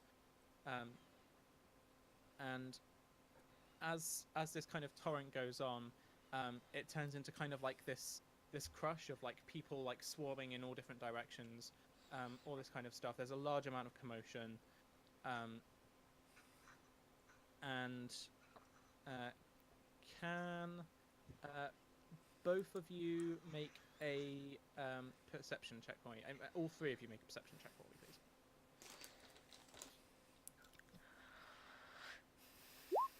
Oh dear. Better? Yeah. Too bad. Yeah. Because my immediate action would be to go flush against the wall, because this is a common tactic by groups of thieves to try and rush past you and grab stuff. Okay, so in this crush, like, you guys start being kind of like turned around, and like just like the sheer amount of bodies kind of rushing past you, end up getting caught up in like different kind of currents of people and stuff, and when the kind of the crush finally passes, Gimbal, you and Jenkins are pretty much where you began, but Idris does not appear to be there anymore. Idris, from your perspective, there's a sudden rush of people, like a tidal wave, and suddenly you're just like pushed out and ejected into the middle of like an open street, and the like scarf that was covering like your head just like falls to the ground, and you're just like now standing glowing shiny in the middle of the main road. Oh, Can you shit. turn off the shiny? Maybe a little bit, but not really. Oh, okay. What would you guys like to do? Jenkins, did you see where we just went? Not really. Like, Where did the main group of people get head? Because obviously the big crush, but it would have been a main group of them, or do I think? So I'm separated from the other 2 guys, and I don't know where they are. Yep. yeah, pretty much. Does she know where she is? I'm gonna leave. Is you there haven't been- you something I haven't could been to stand the- up on? So yeah, could I sure. get somewhere upwards to the sky? There's like a series of crates that are kind of like piled up outside this building, and they're kind of like, you've got like 1 crate and then 2 and then 3. Like, you could try and climb them like steps. I will do that. Okay. I guess make a dexterity check for me. Anything else you want?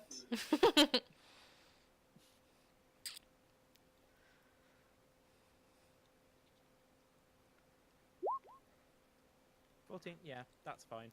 Like, so you step up onto the first one, and you realize, like, oh, there's nothing actually in these. This is just, like, wood, and it's not especially stable. But, like, you're able to kind of get your balance enough to just kind of, like, step up from that one onto the next, and then up to the top one. Make a perception check with advantage.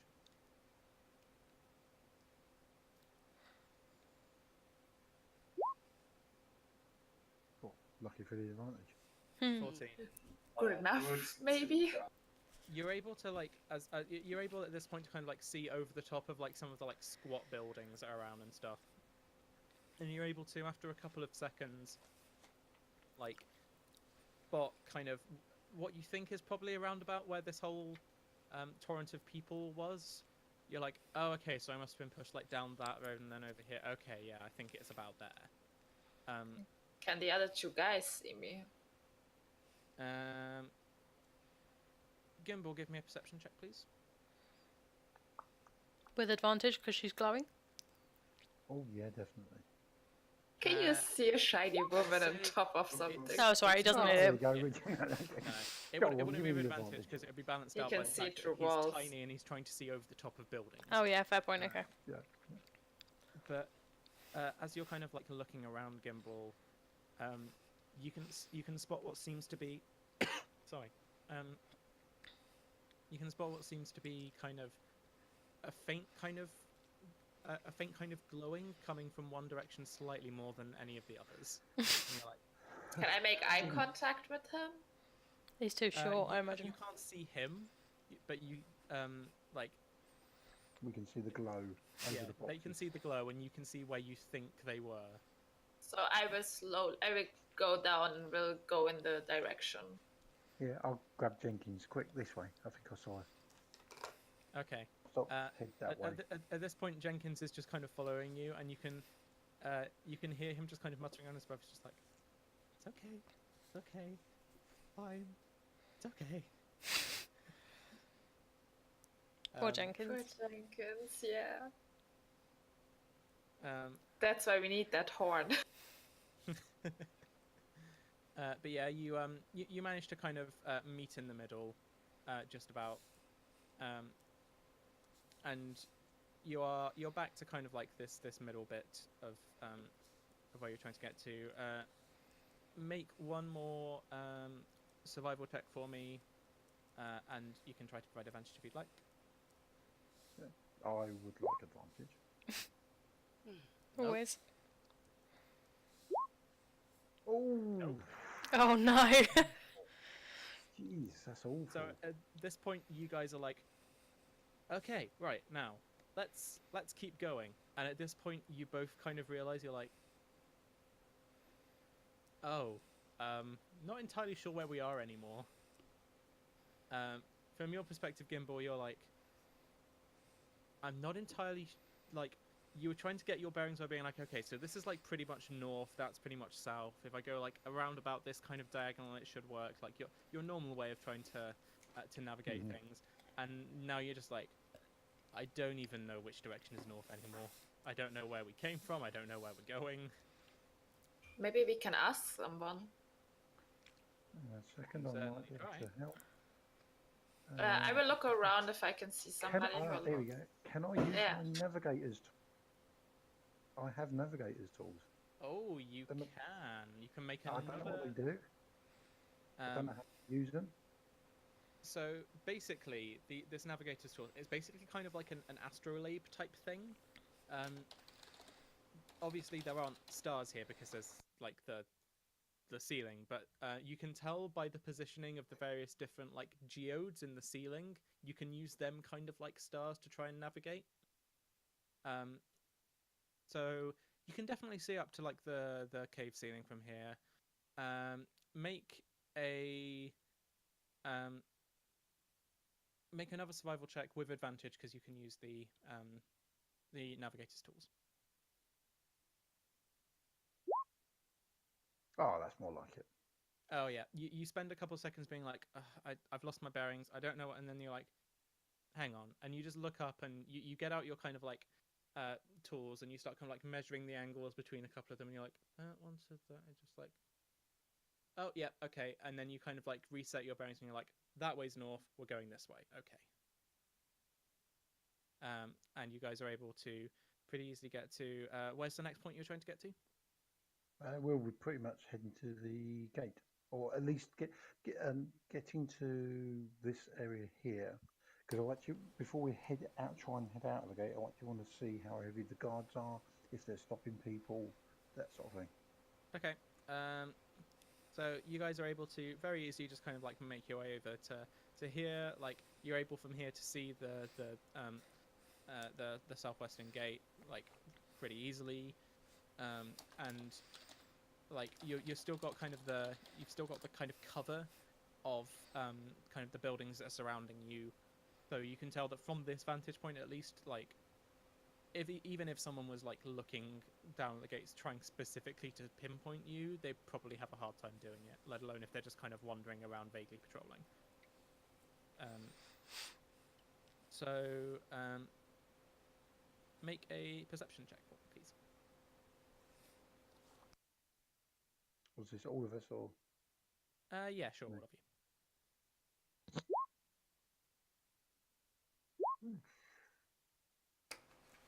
Oh, someone pass, please.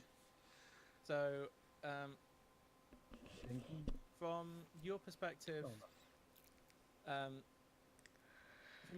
Idris, you're like, okay, well, I can spot like a couple points where like I would station guards if I wanted like a good kind of like thing, but you're not able to see particularly well, like if there are actually people stationed there.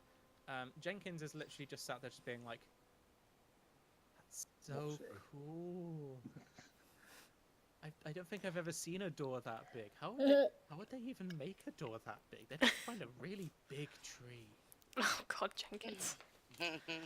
Not the brightest bunch, is he? But Gimbal, from your perspective, you're just like, okay, yeah. You are able to spot that kind of at this guard post. You can see that there appear to be 3 city guards that seem to be visibly kind of patrolling kind of a couple of points, kind of around the base of the gate itself. And you can also see that higher up, so the gates are kind of made up of kind of a stone archway, and then there's like 2 towers either side of the stone archway. And you can see that up in both of those towers, you can see that there are also another 2. You can see that there's another guard that's kind of stationed in each of them, like looking down from above. And the gates themselves, are they open? Are people leaving and coming in? The gates themselves are currently not open.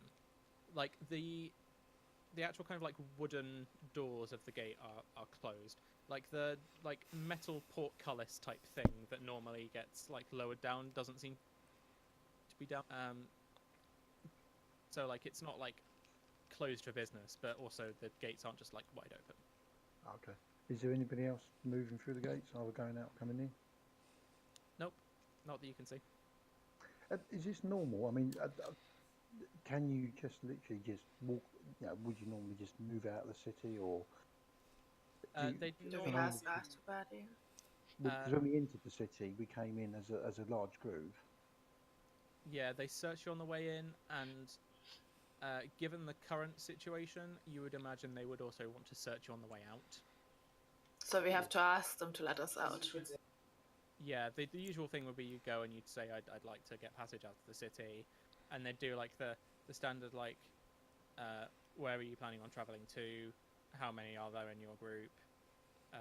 Do you have any goods or anything that we'd need to tax or anything like that? Maybe we should wait for the other group and distract them, because we know I'm not wanted, Jenkins not wanted, Gimbal is not wanted, so... Yeah, looking around, is there any inns or even like cafes or somewhere that you could loiter with intent without being harassed? Within sight of the gates, we can keep an eye out for the others. You can see that there is... there's something that you've definitely seen before. In your travels, there is something that's called a mist den. These are basically like a kind of wooden structure. Like they're made out to look kind of pretty nice. Like kind of if I had to go with like a kind of cultural touchstone for it, it's kind of like a Moroccan looking kind of building. Oh, okay. One of those kind of things, and there are a few people who are kind of sat outside, and they have basically like kind of like shisha pipes, and they're just kind of like sat there like enjoying themselves. How old is Jenkins? How old is he? He's like... I'm just thinking, taking minors to a den of... pretty sure when we first saw him, you said he was quite young, like about 17 or something. Yeah, Oh, that's what I remember. He's not he's like like mid-teenage. It's Oh, he's it's not old like a enough 12-year-old. that in like Escurian society, like you're an adult. Like you wouldn't look at him and be like, oh yeah, like you're a mature adult or anything. You'd be like, you're an adult. Like you're in charge of yourself. Okay. Oh, okay. Okay. Oh, okay. Yeah, okay. I sort of look at look at the place and say, let's just come, let's chill over here for a little bit, and we'll move over to it. And obviously, we can still see the entrance way to the gate, or the path leading up to the gate. Yeah, from here, Yeah. or from there if we're. You can still see it from there. Let me just do a quick luck check just to check something. Oh, here we I go. don't like No, these luck No, I checks. don't like luck checks. It's a good thing. This is not going. I can promise you, this will not impact you negatively.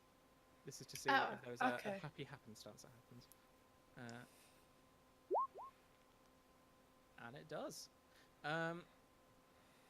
Okay, so the two of you approach this. Sorry, the three of you. Don't forget if- Jenkins, if- God. Yeah. Oh, I'm so sorry. I will apologise to Jenkins later. Yeah, you guys approach this this mist den, and there's kind of like a guy who's like acting as kind of like a bouncer almost, who's standing outside it. And he's just like, no, I'm gonna need you to need to pay a little bit of an upfront fee in order to come here. You know, we get a lot of people trying to just come here and not, you know, take part in the activities. So gonna need a bit. And then just as he's like trying to convince you that, you hear from inside the door. You see someone kind of like, you see a very large hand come through the door and kind of like pat on his shoulder. And it's just like, I don't think that's going to be necessary. And from your perspective, Gimbal, you look up and you see the Goliath Varney that you met Varney. earlier on. He's just like, good Varney, to see you my again, friend. buddy. It's good to see you. It's an interesting trip we had into the city. Interesting days, interesting days. Why don't you come on in and tell me all about it? Oh, thank you. Well, to me, it's like a nice seat out here, if it's okay. Yeah, sure. Just keeping an eye out for some friends. He's part of the Ascendancy, isn't he? Was he part?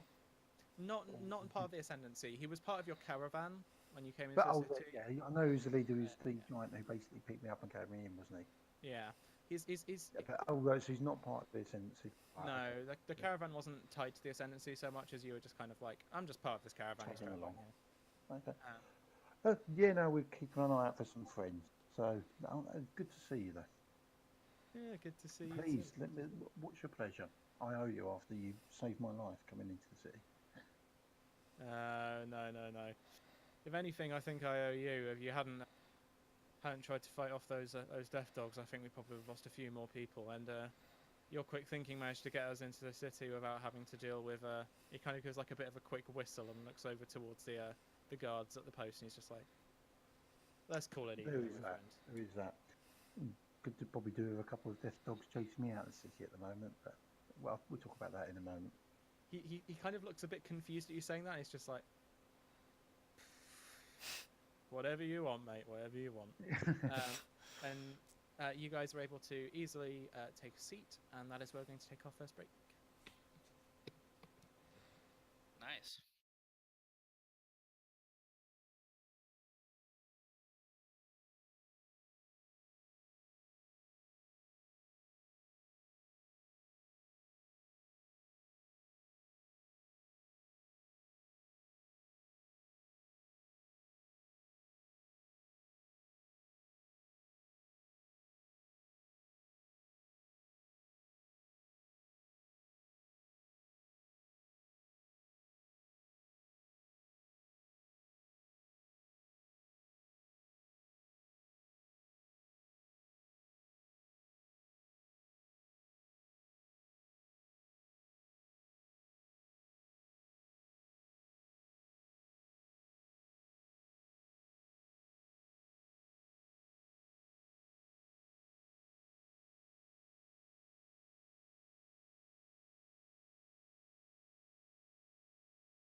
Hello, everybody, and welcome back to part 2 of tonight's episode of Tales of Escuria.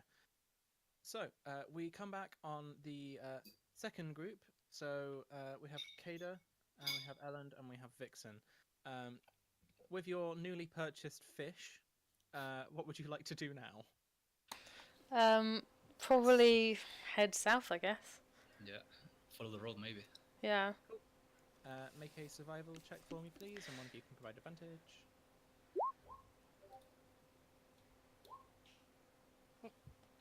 Okay.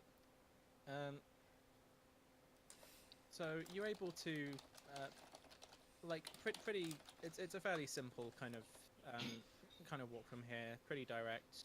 Where are you trying to get to? Just ping on the map for me. Here maybe. Yeah. Yeah. You'd be able to get all the way there if you just kind of followed the main road down, if that was what you were trying to do. If you were trying to go kind of like through the side roads and stuff, you'd probably only get to about here. So up to you guys. How busy is the road? This main road is kind of fairly busy. Like the middle section of it is kept pretty clear because that's usually has like carts going back and forth and that kind of stuff. But like the side portions of it are like fairly busy. Are there like soldiers? Can we see a lot of soldiers or? Make a perception check for me. Can I make one too? Oh God, please make one too. Yeah.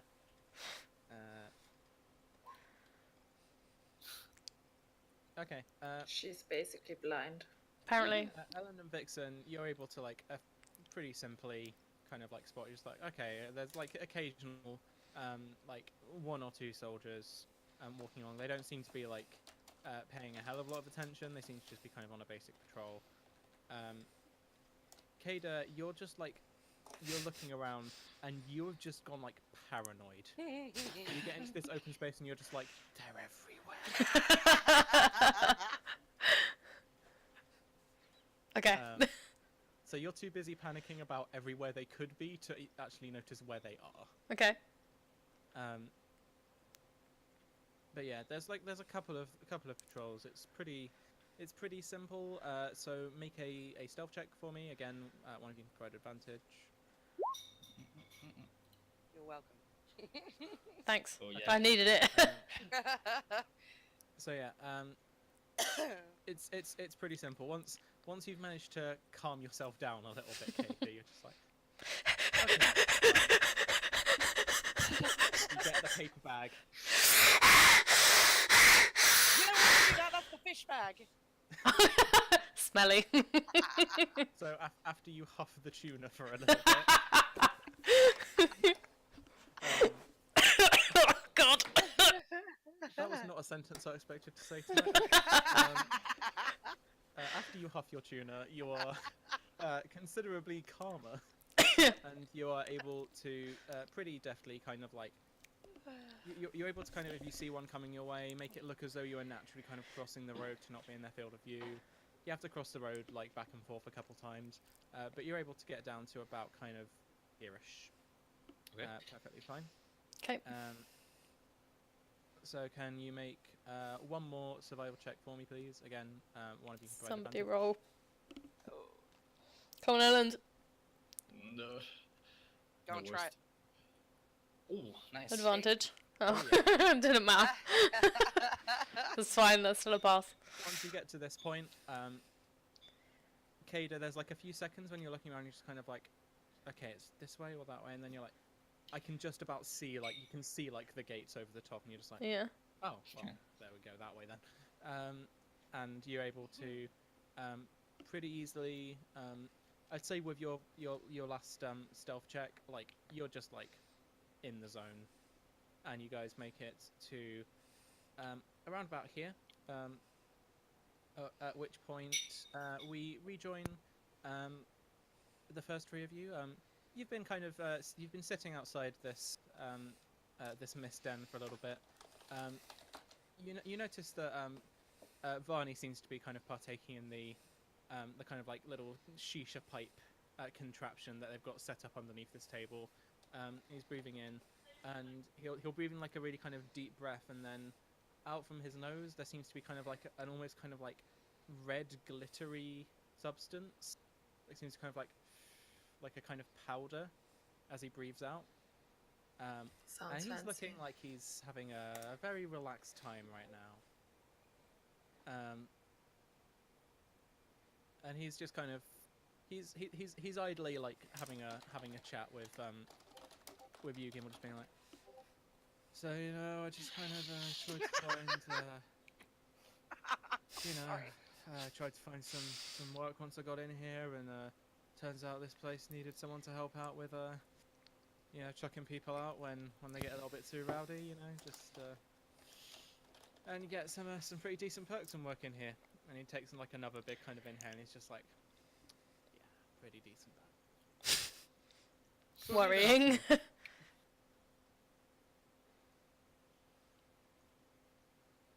He's muted. You there, Gimbal? You have muted yourself. Oh, Sorry, I do apologise. Oh, Varney, I suppose this is a relaxing place to work. But as I'm sort of sitting there, sort of like I'm just enjoying it, I'm just constantly just flicking my eyes towards the gate, looking for the others. Okay. I won't make you Sort make a of. perception check or anything. Yeah. Like, you notice when they approach, you can see the kind of the three of them. The other three, can you make a perception check for me, please? With advantage. Nice.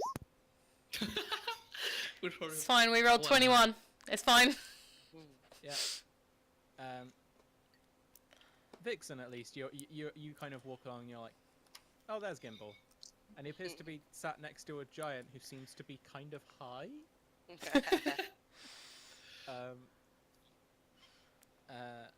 Ellen, you're just looking around and you're just like, That door. you're like, you're probably looking around and being like, I've never been somewhere this poor before. Is this how they live?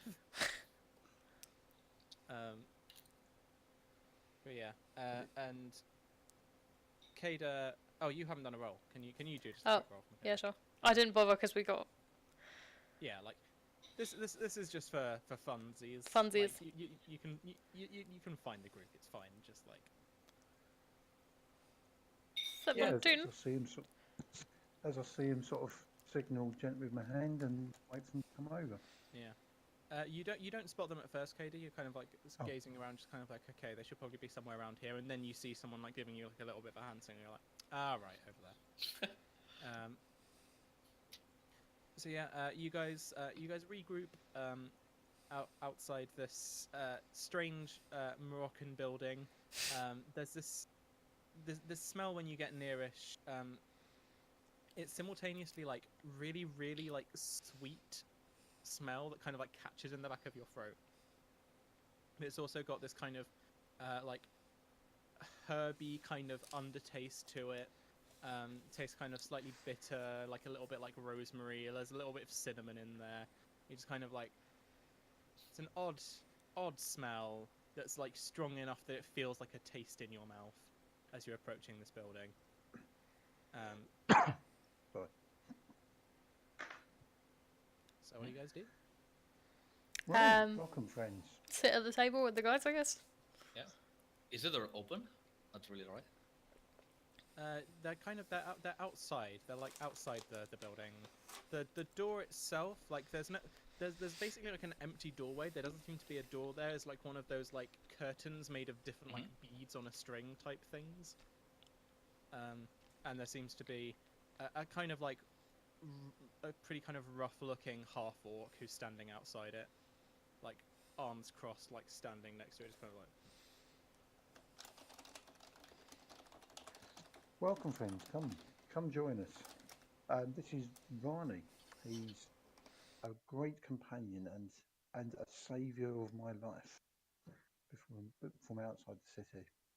Varney lets out like a thunderous laugh, and he's just like, "Savior of your life."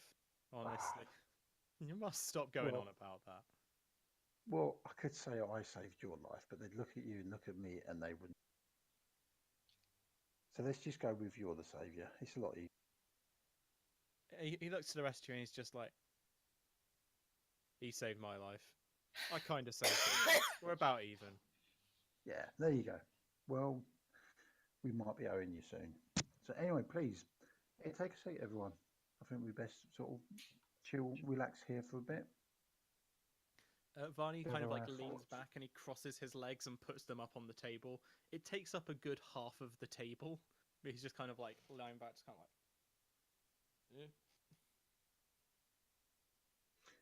Obviously, is there anybody else near us apart from the half Dorman and Varney?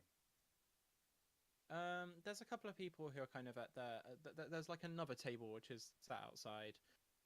You can see, you can't really tell like what race they are. They're like completely like head to toe like wrapped in different like cloths and stuff. They look kind of like what are they called? Like Bedouin. Give me just a second. I'll pop a thing in the The guys who helped Brendan Fraser in The Mummy, that sort of thing, all in black. Yeah, kind of like that. Give me a second. Kind of like this kind of thing. Yeah. But kind of like they're kind of like sat at their own table. They're having like an animated conversation about something and kind of passing the pipe round. Are they like listening, or are they too involved in what they're doing? Make a perception check. Can we all make one? Please. I'll say rather than you all making one can try and provide Okay. advantage to the other. So in this case, Kada, you were trying to provide advantage, you did not manage, but Vixen, you were fine anyway. They don't seem to be paying any particular attention to you. Like, they're in the middle of like a fairly animated conversation. It's a language that you don't like. None of you seem to really recognize. But they're just kind of like going back and forth. They seem to be in their own, doing their own stuff.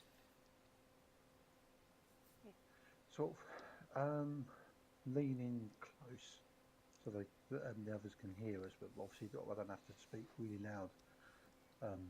There's at least 6 guards on the gate, gates are shut. We're going to have to figure out some way of getting out. Varney here, he was part of a caravan coming into the city. My intention is to see when if he's coming out, or if he can set up a caravan to get out, and then we can all go out in one chunk. But I think we might have to stay here for a little bit. The guards just look a little bit suspicious at the gate. Also, we got stopped on the way. They've got lists of how many names was it they had? The guards who unrolled Like the 4. I got the paper out that I got from one of the guards. So it's It got was me, 4. Ellen, Selwyn, And Ralkini. and Ralkini. And Rakini, yeah. And it had the lady's name on it as well. Lady Selwyn, yeah. Yeah. Yeah, they There's they've 4 got, names. they've got everyone's names, so we've got to be very careful trying to get out. Once we're out, I would say I will try to distract them with Jenkins. Can I see how many guards are opening the door and things? I'd say from what you can tell, like the assessment that Gimble had given seems to be pretty accurate. Like from like having a few minutes to kind of sit there and watch and kind of try and keep an eye, it seems as though there's either 5 or 6 people who are guarding this. It's kind of difficult to tell from the ones kind of higher up on in the guard tower. It's difficult to tell, but the ones down below, you can see that there's 3 of them, and no one seems to be kind of coming in and out through this gate at the moment. So I think the best would be if we go there, not in a group, but with little groups, and I will talk to them and ask them if they can let us outside, and I will just talk to them and try to distract them, and so that they won't really try to look at you too close. they will search. We still have to wait for Hawk and the rest. We've got lots of Yeah. others. Plus, they will search, they will question, and they've got the names of. I will try to explain it. It will be fine. I don't know, like, we've got 2 masks and 4 people that we need to hide. So, 2 of them Someone can just, got me. because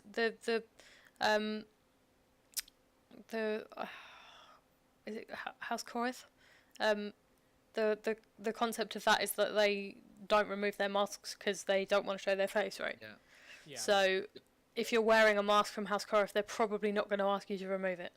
Mhm. Do we know how long has been the door shut? It's very difficult to tell. So, like- but Barney, how long has been around this area? Oh, that's fair actually. You could ask Barney. Yeah. If you ask him that, he's kind of like. I mean, I haven't been really paying that much attention to gate or anything, but it's at least been shut since. And he kind of points his ear and like gestures, and you can see there's like a little like a little kind of loudspeaker looking kind of device, except it seems to have like crystals and stuff embedded around different points on it. It seems to be glowing like a slightly faint blue, and you can hear now there's the sound of like the air raid siren type thing that seems to be coming like now. It's like slightly quieter, but still kind of coming out. That is like seems to have been shut up since at least all of that started going on. You don't happen to know what that's about, do you? No idea. We know nothing. All right, John. Uh-oh. How do you deal with thieves' camp? How does thieves' camp work in your world? So my version of Thieves' Cant is less like a language. It's more kind of along the lines of like Cockney rhyming slang, where like you just say things and it's like those words seem completely unrelated. That's not a sentence. But anyone else who speaks Thieves' Cant is like, oh yeah, gotcha. Apples and pears. Okay, Dog and bone. Fish prices at the market. Well, looking at Varney, I'm pretty sure he wouldn't. Is it like a formal like greeting that you would do to introduce yourself to a thief, to sort of say, "Hi, I'm a thief too. I'm your friend. Don't stab me." Sort of like a standard statement. Yeah, I'd say there's a fairly standard one. There's a few different versions depending on like a lot of it is to do with like items of clothing. So it's like if you don't happen to be wearing this item of clothing, you obviously can't do it. But like if you're wearing like a nice jacket, you do like a kind of like double tap on the lapel with like 2 fingers here, and then kind of like slide your hand down a bit, and they're like, okay, gotcha. Like if you happen to be wearing a hat, you can do like a touch the brim with like 3 fingers and like slightly adjust it down a bit, and then back up. Okay. Can you say these a bit slower? I'm like writing them down. So, hat, tap with 3 fingers. And then like tip it just a little bit, and then bring back up again. Oh, tip hat. And bring up So, again. in my experience of leaving the city, because obviously I've only just sort of started getting involved in more the shadier side. Do I think there would be some? I mean, this would be a perfect place for the Thieves Guild to have some people here. So I'm going to look at the doorman and just sort of do the acknowledgement signal of just sort of tip the hat or whatever, and mention about fish prices or fish prices on the stairs on Tuesday, that sort of thing, and see if he actually just acknowledges. Which ones are you looking at? Like the guys at like the other table? No, the bodyguard. the half-orc doorman. The doorman. Okay. Yeah. Let's see. Just give me a second. Okay. So yeah, you do this signal, and he's kind of like looking towards you, and you can see that he's wearing like a kind of like almost like fancy kind of suit looking thing that looks like uncomfortably tight on him. You can tell this used to be someone else's, and they were just like, here you go, wear this, and he's like, but he kind of like he watches you do that, and he kind of goes up to his lapel and is just kind of like, Just said to the others, well, I think we might be able to get a little bit of help getting out of the city. Can't really talk about it on the street. But just wait for the others to get here. I'll speak to Hawk, and then we see if we get something out. You might be able to get out and not going through the main gate. I don't trust that front gate. Just something about it. Don't ring true.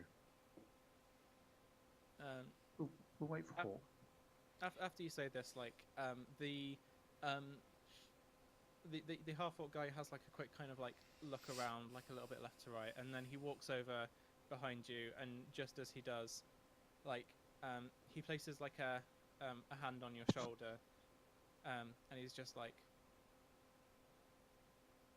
"See you around, friend, next moon." And you know that you're just kind of like, "Oh, like meet me around that side alley in a second." Okay.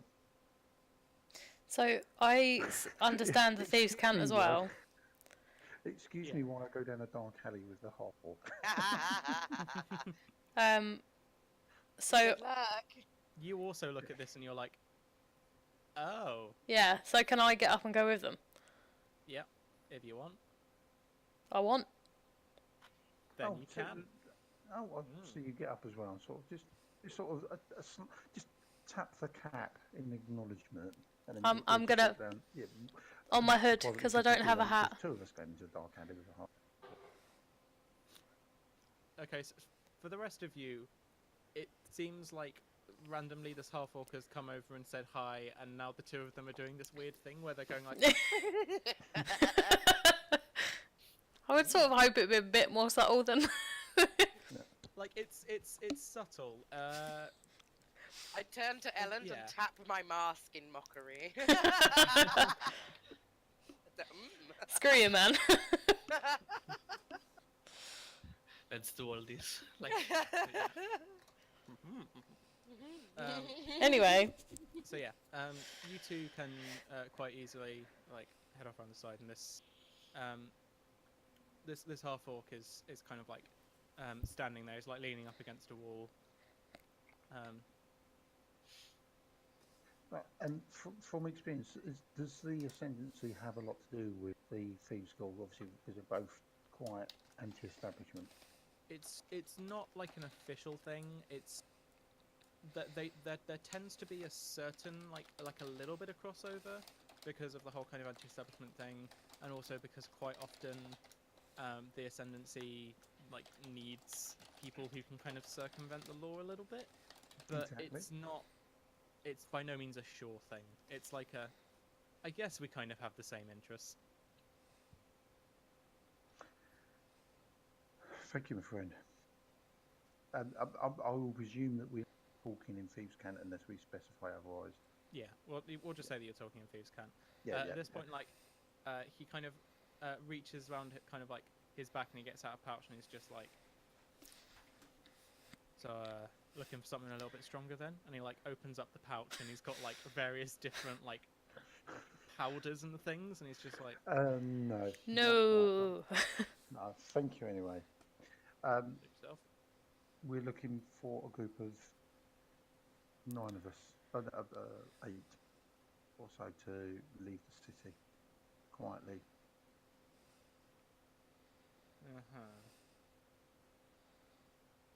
So you thinking you're trying to get through the gates, or you're trying to do something a little bit more creative? Is there any? We're looking for an alternative exit because some of the people of our group are known to the guards. So we need to get out. We're looking for some sort of exit or some sort of a smuggler's passage. I'm just gonna like pull my hood down and just fold my arms and lean against the wall and listen to what they're saying. Cool. So you can see him kind of like the cog's kind of turning in his head, and he's kind of like going through different kind of ideas, and he's just like, now say you're not particularly afraid of small spaces, any of you, are you? Look at him, look at me. What do you think? What you consider the small, I don't. Bless you. Thanks. Well, this wasn't so much about you, but more about the other 8 No, of you. I understand. We can make do if we have to. Well, I think there might be something I can do. Give me 10 minutes. Just go and enjoy yourself. Might be a good idea to take part in a little bit of the mist. Might help kind of relieve some tension. Thank you. No problem. Anything Yeah. to help a fellow friend? Yeah, just sort of doff the cap and then let him leave. After he's gone. Yeah. Sorry, who's it who came? Me. Right, you've got to be careful with this. There is obviously a reward in us. Yeah. Keep our eyes out. Push comes to shove. It's not best way, but we can make a break for the gate. We've got to keep an eye out. Varney will help us out. I feel like we should try and come up with a different plan. Making a break for the gate is not going to go well. That is plan Z. We're working on plan A, B, and C at the moment. I feel like there must be an entrance to the sewers around here somewhere, and they must lead out of the city. That's what he's going to get us. That's why he was asking about small spaces. Oh right. That's what he's got for us. On the plus side, with Varney sitting there, he's not going to betray us. He would better not anyway. What else can we do? What other options do we have? I wouldn't want to risk going over the walls. No, me either. I mean, we might to get over, but with the regular patrols, earlier when we were walking through the city, I could see they were patrolling and looking in as well. Going through the gates, they know too many of us. I think this is our only option at the moment, but we still don't trust them. They are after the money after all.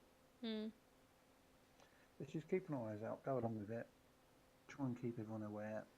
They'll follow us, and then if there's a problem, be ready to defend ourselves if we have to. I still think we need to come up with an alternate plan, because if that does go wrong and they are turning us in, we need somewhere to run that isn't the gate. I know bits of the city. What could know better? I've got a criminal contact, having actually read through my character sheet today. There's a slight issue with the criminal contact being that your criminal contact is Hawk. Oh, okay. So. Okay. Let's see what they come up with, and we've got to beware. We've got no other choice at the moment. I think we should at least pick somewhere that there isn't going to be that many troops, where we can group and, you know, regroup and come up with something else. The Suits is the best place. What is the Blacksmith's Rest actually like? Is it troopy or is it not? It's a good inn. It's open. It's not policed that well, but it's also obvious. It's rough. There's quite often a lot of kind of brawling and that kind of stuff going on there. It's also, they don't really have like places to like stay. They don't rent out rooms or anything. It's pretty much like you go in there, and as long as you keep paying for drinks, you can stay there. You could potentially just stay there all night as long as you continue drinking. But as soon as you're not paying for drinks anymore, someone's going to be like trying to jostle you out of your seat and start a fist fight to get a seat. Maybe even slightly before then. So emergency fallback should be Blacksmith's Rest. We can't stay there. We can't stay there for too long, but at least it'll be somewhere to. If it goes pear-shaped with our contact, then we've got a fallback, and then we can regroup and decide where to go from there. Okay. Obviously, there is other gates to the south. They're a bit close to the Umbral Forge. We'll aim for this one. See how our contact does, but make everyone aware that if it goes south, then we head to the Blacksmith Rest. Okay. While they are talking down this alley, can I do a perception check to see if there's any patrols coming? Sure. Nice. No, you don't seem to spot any patrols coming. What you do spot is you're sat and they're having this conversation in the alley for about 5 minutes or so. And in the back of your head, you're thinking through time, thinking like, okay, the others should be here by now. and looking around, like, you don't spot any sign of them yet. Should we try to go, Vixen, and try to look out for them? You're a bit too noticeable. No offense, but the armor freaks me out. I don't know why you glow. But It's creepy. but I'm not wanted, and I'm pretty good with the guards. They trust me. Yeah, Well, but you're They pretty... trusted you once. No. I talk to them quite often. They actually like me. Jenkins kind of pipes up a little bit. And he's just like, I can personally attest that she's quite persuasive sometimes. I have a hand for guards. Elland, stay here. Tell them where we've gone, okay? We're gonna go look. Jen can stay with Elland. Okay. Sure. Idris, was You it? have to guard him. Okay. Idris, was it? Yeah. Yes, Fox Lady. It's interesting. You can call me Vixen. Vixen. Okay, Fox Lady. Let's go. You can call me Vixen. You don't like Fox Lady? I don't like Fox Lady. Okay, then Keep Vixen. calling me Fox Lady, I'll start calling you Lightbulb. Now let's go. So as you two are having this kind of like friendly argument and walking away, Ellen, you kind of have like a moment to like reassess your life. And you realise you're sat here with someone who used to be your guard and a random giant, and he is just smoking something, just being like. Can I get a bit of that? Oh God, Ellen! Buddy. Make a Constitution saving throw. Oh no! Uh-oh. You went and did it. Oh, that's probably okay. You inhale, and there's a second one. It kind of like it catches in your throat, and kind of like, oh, that's. You're expecting it to be more kind of like a smoke type thing, but you realise it's more kind of like an aerated powder type thing. Mm-hmm. But you're able to kind of inhale it perfectly fine, and then as you begin to exhale it, what would you say is a happy memory for Elland? A happy memory. Yeah, I would say that I would remember the day when I first met Roland. Mm-hmm. I was just wandering around the city and just went into a random tavern out there, and there was actually a really funny guy inside playing a really strange instrument that I never seen before. Mm-hmm. It's like a guitar but really long neck. Mm-hmm. And yeah, he was kind of there. He was a guy like, he looked like around his 40s. Mm-hmm. He looked really experienced with some kind of beard, like a Fu Manchu mustache. Mm-hmm. And a poncho. And yeah, you can see him. He's like he's in the middle of playing this instrument. It's giving off like a strange kind of metallic, slightly buzzy sound, but also it sounds kind of familiar to you. It's like you can almost see, like, when you're like watching like the hand positions that he's using, you're like, oh, it's kind of like the lute but slightly different, like. Mhm. And you can see that it doesn't seem to be consistent between the different strings like you'd expect it to be. Like, oh, it changes when you get onto that. Okay, that's interesting. And he's just he's kind of playing it, and he seems to be like entirely in his own world, just kind of like that. And then he kind of like looks up, and he makes eye contact with you for a second, and he's just like, right there. Can I help you with anything? I'm just there with my hands in my pockets, and I just slowly approach this guy. I say, hi, what's this instrument? This is a rare and exotic instrument from back home on the surface. I'm not entirely sure what they what the official name for it is, but I call her Lola. Lola. Her name was Lola. Really nice. She was a showgirl. And it's just like, you play anything yourself? No, not really. Let's suppose I was like around 13 back then. Uh-huh. Yeah, so I just wander around the city, losing my time and escaping from my duties. You know? Yeah, I know that pretty well myself. That sounds pretty familiar to me. Tell you what, wouldn't happen to have any spare coin kicking around there, would you? Yeah, sure. I'm just put my like hands on all my pockets, and I just find like a silver coin there, and I throw it at him. Like he manages to like deftly catch it, and then he like catches it between his finger and his thumb, and he starts like playing it, using it as like a pick on the thing, and he's just like, "Thanks very much. I think that's definitely adding something to it."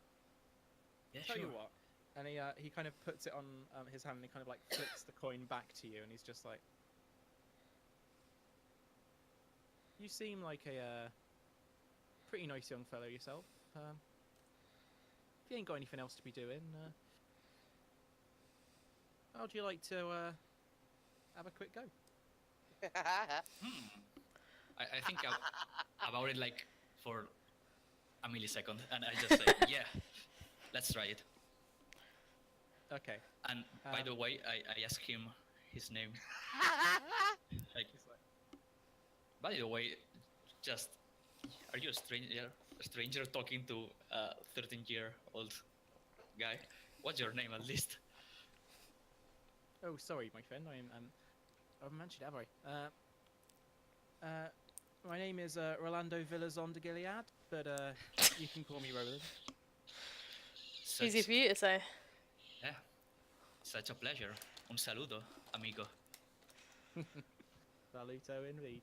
Right then, and then in this moment, suddenly this kind of memory just kind of like passes and washes over you, and then just kind of like the last of this like kind of powdery red mist kind of like comes out of your nose, and you're like, ugh. And you're back sat outside that cafe.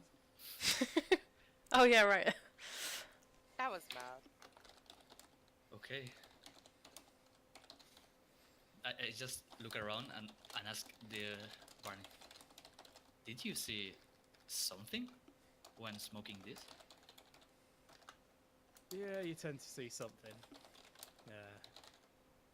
Me, I see myself reclining on a nice little boat, got my fishing rod, just laying back, horn full of mead, having a good time. I just look at Jenkins and say, you want some? Jenkins, like, there's a brief second when, like, he's holding it in his hand and he's just like, "I think I'm on duty," and then, like, Roll hands for it it! to Roll for Barney. it!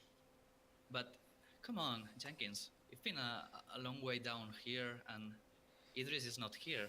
So I guess I'm the second on command. So this is like my only order for today. Just give it a try. Make a persuasion check. Oh, Callum, roll for it, roll for it. I'm not gonna roll 10 for it. No. Just horrible. Oh. There's a moment when, like, he almost reaches for it and he's just like, "No, I am a paladin in training of Dol'ara, and I must have a clear mind and a pure body." Oh, bless him. I'm Yeah. so proud. Sounds good, my friend. Anyway, you are just missing this amazing opportunity. Can I tell if the guards are all drows? Make a perception check for me. Sure.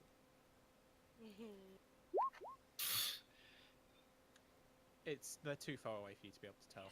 Like, from like what you can remember,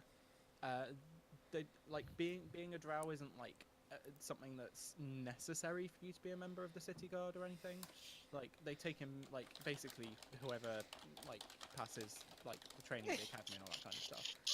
But like, there tends to be like more drow on average, just because there are more drow around here than anything else. So yeah, you're not really able to tell.